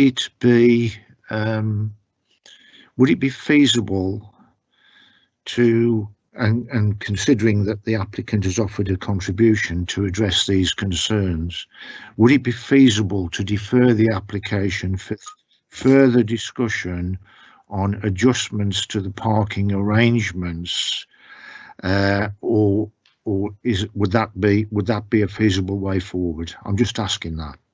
Yeah, and I'm happy to go to officers for just, I think that's where I was trying to get clarification. My understanding of it is that as this particular application stands, that would be very difficult to do, but I'll go forward to officers to answer that. Mrs. Conliffe, thank you. Yes, I don't have a lot more to say on that than when I responded to yourself, convener. My view is that it wouldn't be easy to come up with any conditions, which would include being contributions from the applicant, and therefore to defer the application for that reason would be unreasonable. And therefore, my view on this would be that members should be looking to either go with a recommendation of refusal or go with a recommendation of approval, but without a number of conditions, which would be tantamount to a refusal. Okay, thank you. Thank you for that answer. I hope that answers your question, Councillor Barnacle. My apologies, Councillor James. I don't see you on my chat other than that bit there. I'm terribly sorry I forgot you. What an error on my part. Your question, please. Thanks, convener. You did put a thumbs up to it, but you're right, I did. I've just lost it. My apologies. Councillor James, your question, please. It's not a problem. Just clarification, I was just looking through the papers. We're talking about a council car park, and it's anybody's gift to be able to put in a planning application on any piece of land. Whose land is the ownership in? And if it's in our ownership, are we in a position to sell it to or lease it to somebody to put a railway carriage on? Yes, I will go to Mr. Littlejohn to answer that question. I think that was mentioned that the two are running congruently, but Mr. Littlejohn, if you wouldn't mind answering that question, please. Yes, thanks. This is a more unusual situation because I guess the council is effectively landlord as well as planning authority. And we need to separate the two processes out. So separate to the planning consent, if granted, the property subcommittee would essentially need to meet to agree the principle of leasing part of a public car park to a private operator for this purpose. Normally, if the council was minded to lease a piece of land, it would market it first and invite interest. That doesn't have to do that. But certainly the property subcommittee would need to agree to the principle, and then the detail of the lease would thereafter need to be worked up, including compensation for loss of car park income and potentially some of the works around altering the car park. All of that could technically be part of the lease agreement, in my view. But we haven't got that agreement in place yet, and I think that's why this is a more difficult situation. Which comes first, the lease or the planning consent? Thanks for that. Thank you. I'm going to ask again because there is always a little bit of a satellite delay when questions come through, so I will ask again. Councillors, do you have any further questions for officers? I'm giving a slightly longer pause in some vain attempt just to make sure, because normally when I move on to the next stage, that's when something pops up. Okay, I'm comfortable now that there are no further questions. So Councillor Wilson, you were first in with a motion, and then Councillor Gray. I would imagine Councillor Gray will depend on what Councillor Wilson's motion is. So Councillor Wilson, could you come in, please? Thank you, convener. After listening very carefully to what's been a lengthy discussion and a good discussion about the merits and issues in this planning application, I'm going to move the report for refusal. First of all, I think this is an innovative idea. I think it's one that deserves merit and certainly deserves discussion. However, I've listened very carefully to the submission of the applicants and to local councillors who, if I may say so, gave passion as well as practicality towards their views, and I respect them totally. However, my concerns regarding road safety in particular are still paramount. I don't think a deferral would be appropriate. In moving the refusal, I don't mean that to be a totally negative thing, convener. I mean it to give the opportunity for the applicant, and I hope they will do so with courtesy and consideration to our officers, to look at the issues that have been raised today, the many questions that councillors have raised, and the replies that have been given by the officers. Would give the opportunity, a clean opportunity, for a reapplication. Clearly this is work in progress because the officers have indicated that they have plans for the car park anyway. I have visited this car park on many occasions, and whether folk are stopping for a busload of folk my age who are wanting to get off for a short comfort break or a refreshment break, or whether it's families or people in the evening, this car park is very busy throughout the whole tourist season, and that extends almost for 3/4 of the year. I don't share some views that it's fairly quiet at night. I've been there when it's been extremely busy at night, depending on what's happening in the town. And therefore, I have real concerns. I don't think the proposed arrangements for traffic circulation and pedestrian circulation are at all adequate. And I would like to see that readdressed. But I think it does give the applicant the opportunity to sit down with particularly roads and transport staff or planning staff and others to look at a more equitable situation for this. I'm not dismissing the application in its totality. I think it has merits, and I think it potentially possible to resolve these things. 15, 14 car parking spaces is a big chunk. I think there needs to be a determined effort on behalf of the council and the applicant to look at alternatives for these. And I think these are my reasons for supporting the 4 reasons for refusal on page 83, convener, and I so move. Thank you very much, Councillor Wilson. Councillor Gray, are you seconding that motion? Yes, indeed, convener. I can read really like a book, as you understand. The removal of parking spaces for an enterprise which is likely to generate parking space requirements makes no sense whatsoever as far as I'm concerned. And if this initiative must be within the car park, it strikes me that it should be at the furthest end of the car park from the pedestrian entrance to the station, thereby minimising the dangers to pedestrians by loss of safest pedestrian access to the station from their parked vehicles. I see pedestrian dangers as they leave their cars extremely important, and the width of the space for them to travel from their cars to the station access is reduced by these coaches being there. If they really want them there in the station car park, they must be at the furthest end of the car park.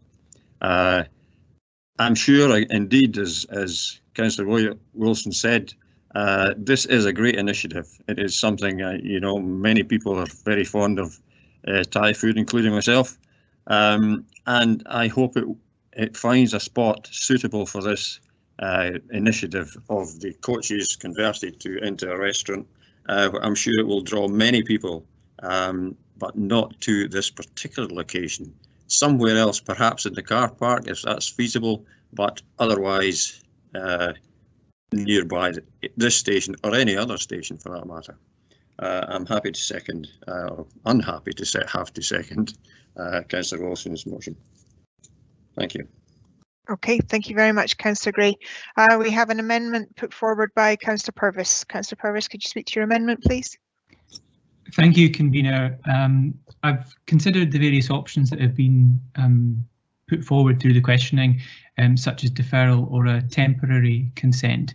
But I think that the most appropriate thing here is to move for full planning permission on a permanent basis for this application for reasons that I will set out.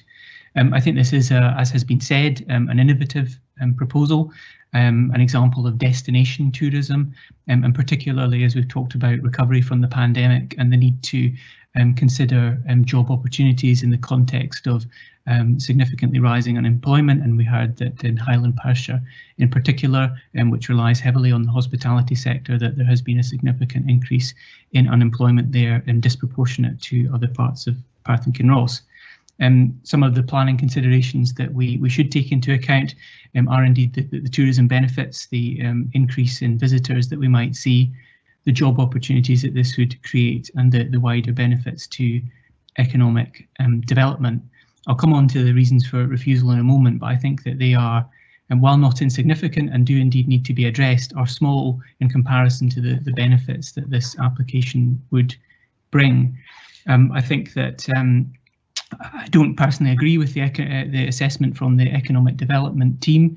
I appreciate the point that was being made in relation to displacement, and of course there will be some displacement in terms of the people who would otherwise have gone to another restaurant. But I think the point here is that it is a unique experience and as I said, an example of destination tourism, which would indeed, I think, bring in people who would not otherwise have come from Pitlochry. So in my assessment, and you know, I haven't run any figures on this, but I would think that the there would be a net benefit of this proposal, and I think that's something that should be encouraged. So to just consider the reasons for refusal that are set out in the report. Already through the questioning, I think that policy 68 is not a valid reason for refusal. The policy, as we can see in LDP2, is quite explicit that it's identified transport infrastructure. There is no transport infrastructure specifically identified on this site, and therefore, while I appreciate officers have a different interpretation of that particular policy, I don't think it's a valid ground for refusal. Going to now policy 60B, and clearly there are two parts of this which are relevant and pertinent to the application, one of which is the loss of car parking and the need for developments in town centres to provide alternative parking if they can't do so on their site. I think, as we've heard, the developer the applicant is willing to contribute to parking, and there's already plans to introduce further parking in Pitlochry.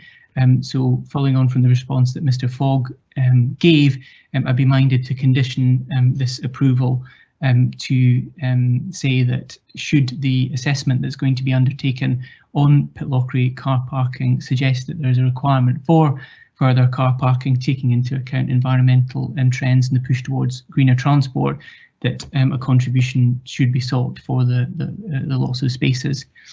On the road safety issues, while I appreciate there are concerns over this, again, I don't agree with the officer assessment. I think that, you know, from my own experience, and clearly that differs from Councillor Wilson's, this is a rather quiet car park. There are people who are having to walk around it anyway to get to buses and to use public toilets. And as far as I'm aware, there haven't been any particular incident. So I don't think, and given the loss of car parking spaces will probably reduce the vehicle movements in this particular location, I'm not sure that it would be a particular problem. And I think that it's not something that could be addressed through the mitigation measures that, even if we can't condition them, the applicant has suggested they are willing to undertake voluntarily.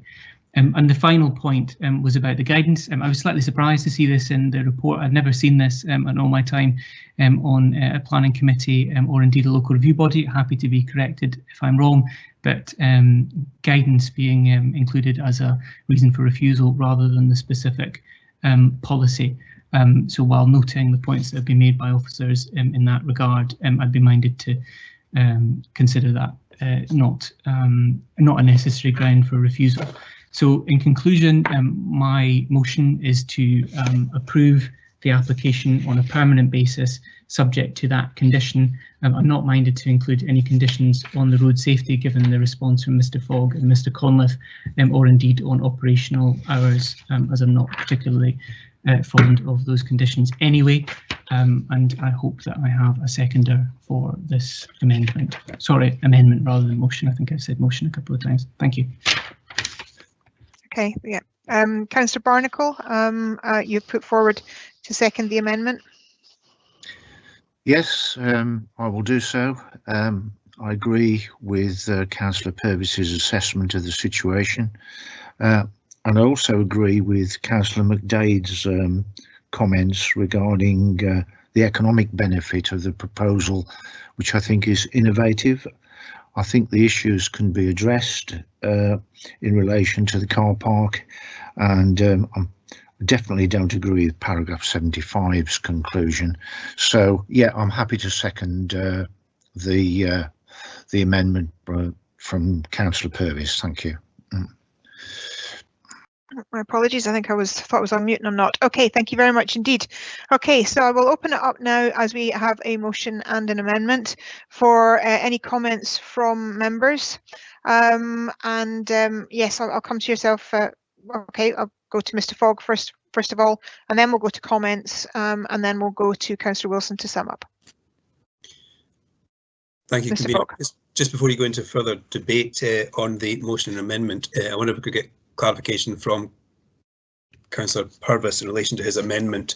I anticipate he'll be content with this, but on a technical point, it wouldn't be possible to have a condition in the form he suggested requiring a financial contribution from the applicant, but it would be possible to do that through a Section 75 agreement or perhaps a Section 69 agreement. It's just the law doesn't currently allow financial contributions to be recouped through planning conditions. So if Councillor Purvis was wanting to achieve that end, his motion should be understood as the committee being minded to approve, subject to the applicant entering into an appropriate agreement to allow a contribution to be paid by the applicant to allow for off-site parking elsewhere in the town. It's just a minor point, but it can't be done as a condition, it can be done as a planning obligation.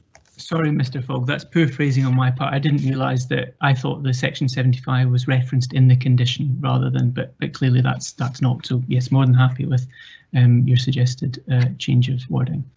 Thank you, Convener. Thank you. And Councillor Barnacle, just to make sure you're happy with that since you're seconding that. Correct. Okay, thank you. Okay, so that allows us to open it up for debate. Councillor McEwen, you have a comment. Thank you, Convener. I'm very supportive of this project. I think it's innovative, it's different. It will bring it could bring a different group of tourists in a very changing tourist situation for Perth and Kinross. And I think that uniqueness and where these carriages need to be warrants the loss of parking spaces. I think that's something that can be dealt with by the council on other means and through processes that are already in place with the capital budget. I, like Councillor Purvis, don't completely accept that it would be dangerous to walk through this car park to this restaurant. Again, I've used this car park, I've used the picture park that's just around the corner from it with my children, and so I will be supporting the amendment by Councillor Purvis. Thank you. Thank you. Councillor Braun, then I'm going to come in and make a comment just in case there's others, because I know that I don't put a C up there, but I don't need to notify myself that I want to make a comment. But Councillor Braun, and then I'll make a comment myself. Thank you. Yeah, of course, Convener, but thank you very much for that, Convener. Yes, I think this is a very innovative, I can't even say it, a clever idea, I'll say it that way, as Councillor McEwen has said. I don't think there is any other Thai restaurants in Pitlochry. I think that was mentioned, so that's one good thing. And the other idea of using railway carriages to base the restaurant is also a clever idea, and I think you know, it will attract people, not just railway enthusiasts, to it. However, we're going to lose up to 14 car parking spaces in doing this, and I am concerned that that is going to happen. Pitlochry is a tourist destination, as we've heard, and all the existing businesses that operate there depend upon tourism, as this would have to as well. I'm concerned that we're taking away those sort of spaces, that number of spaces, from a town which depends upon people. And at this time, as the report mentions, there is an expectation of a very high number of people coming into tourist destinations, of which Pitlochry is one of them. So I feel on this occasion I'm going to have to reluctantly agree with the motion from Councillor Wilson and seconded by Councillor Gray. I am reluctant to do it because I think it is a good idea, and I think and I hope that in some way that this can be reworked and rethought through again to allow it to go ahead. But as it stands at the moment, because of the effect it's going to have on the town, I think, and the lack of parking, I'm going to have to agree with the motion. Thank you, Convener. Thank you, Councillor Braun. Okay, I'll make my comment and then we'll go to Councillor Simpson for his, if that's okay. I too think that this is a very innovative and unique suggestion. I also personally do like my food. I do like Thai food. I don't think that's a surprise to anyone. But the biggest concern I have with this, the application in front of us, is the changes that are going to have to be made to the car park. If we are having to make a change that in front of the carriages, that is going to be a one-way system, then we are inadvertently blocking off many other parking spaces, and we are changing the current dynamic structure of the car park. The car park might be safe and secure for pedestrians right now, and we would then need to look at how we change that and whether it is continuing to be safe and secure for pedestrians when we make the changes that are required. And there has been nothing that has been said, not in the amendment or really in a lot of the discussion, that takes into consideration the changes that the council are going to have to make to the car park to be able to facilitate this application. I would love if this application was in a slightly different position. I don't think we would be having the debate at all. I certainly don't think we would have taken nearly an hour and a half to discuss it if this was in a different position, because the economic push and the viability that all comes from that would work somewhere else. My concern is the changes to the car park, and we have asked a very specific question of officers. Can we use this application and condition it to make that safe? And the answer back from people who are experts in their job are telling us that that cannot be done on this application. So I would sincerely hope that a revised application comes forward, taking into consideration what needs to be done to make this safe, and then we wouldn't have the discussion. And because of those, that opinion, and because of that process, I have to go with the motion. Councillor Simpson, your comment, please. Thank you very much indeed, convener. I think there is general consensus across the committee that this is an excellent idea. The difficulty arises, and it arises for me, as the citing of this brilliant idea. I did ask in a couple of questions earlier about alternative sites, and I do find it almost unbelievable that Network Rail, who are not noted for being particularly cooperative, do not have a space for this splendid project somewhere in the extensive lands that they have up and down the side of the railway line. However, having listened to both sides, it's a balance, this one indeed, but I think that this opportunity is too good to miss, and I'm minded to go with the amendment. Okay, thank you. Councillors, do we have any other comments on the application in front of us? No, we don't. Then in that case, I pass it over to Councillor Wilson as the mover of the paper. You're entitled to sum up, sir. So over to yourself. Thank you, convener. I'll attempt to be brief. We've given this a thorough airing, and there's been good reasons given for both the proposal and the refusal. I'm not going to narrate through all of these, but I want to comment a little bit on the debate. I understand where Councillor Callum Purvis is coming from, but if he thinks this is a quiet car park, then he's living in a different world from the one I'm living in. And we've got to project ahead to what we're going to have in the next foreseeable future in terms of tourism. And Pitlochry, and I sincerely hope this happens, is going to be extremely busy. And this car park will be extremely busy. I do genuinely feel that there is room for negotiation and further discussion on this, but that should be done in collaboration with our council officers in a spirit, as I've already said, of cooperation and civility. And I would hope that that can take place. This is what I would, convener, call a constructive refusal rather than a non-constructive one, because it will allow both the applicant and the officers to go away and think of other ways that they might. Tom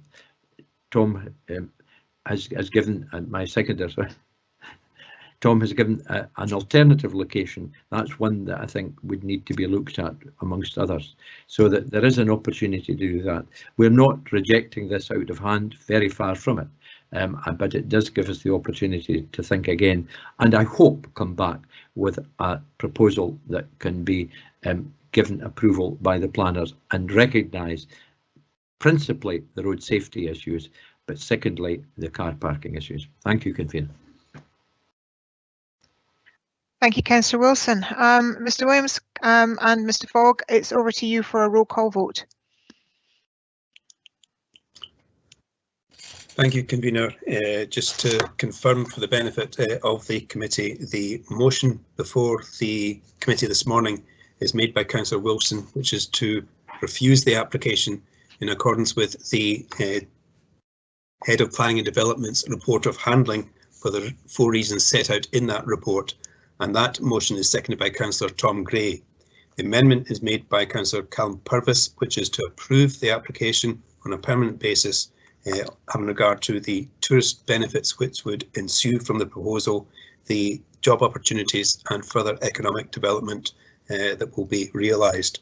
And his amendment is seconded by Councillor Barnacle, and the amendment is in the form of a minded to grant, subject to the applicant entering into an appropriate agreement to secure appropriate off-site contributions to address the loss of the car parking facilities within the Riacon car park.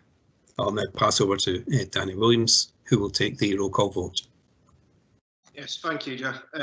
So, okay, members, when I call it name, you can let me know whether you'll be voting for the motion as proposed by Councillor Wilson or the amendment as proposed by Councillor Purvis, both of which have just been summarised by Mr. Fogg. Councillor Hearn. Amendment. Councillor Barnacle. Amendment. Councillor Brown. Motion. Councillor Gray. Motion. Councillor Illingworth. Amendment. Councillor James.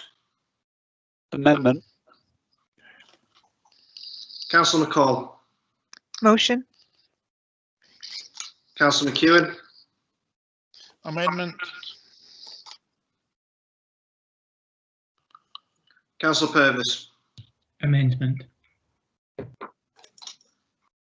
Councillor Simpson. Amendment. Councillor Waters. Motion. Councillor Williamson.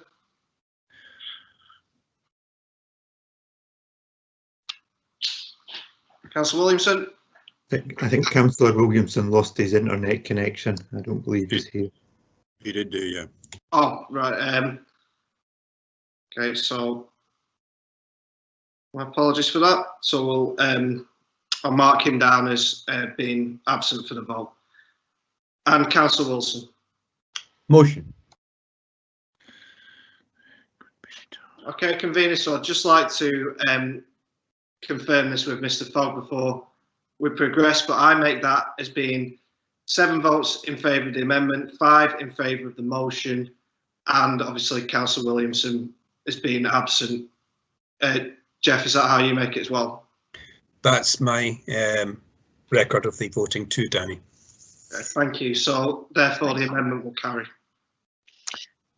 Okay, thank you very much indeed. So the amendment has carried on that application. So thank you very much to committee. That concludes the business for today. So thank you very much indeed for your attendance, and we're finished by 1 o'clock. So that's not too bad. Okay, thank you everyone.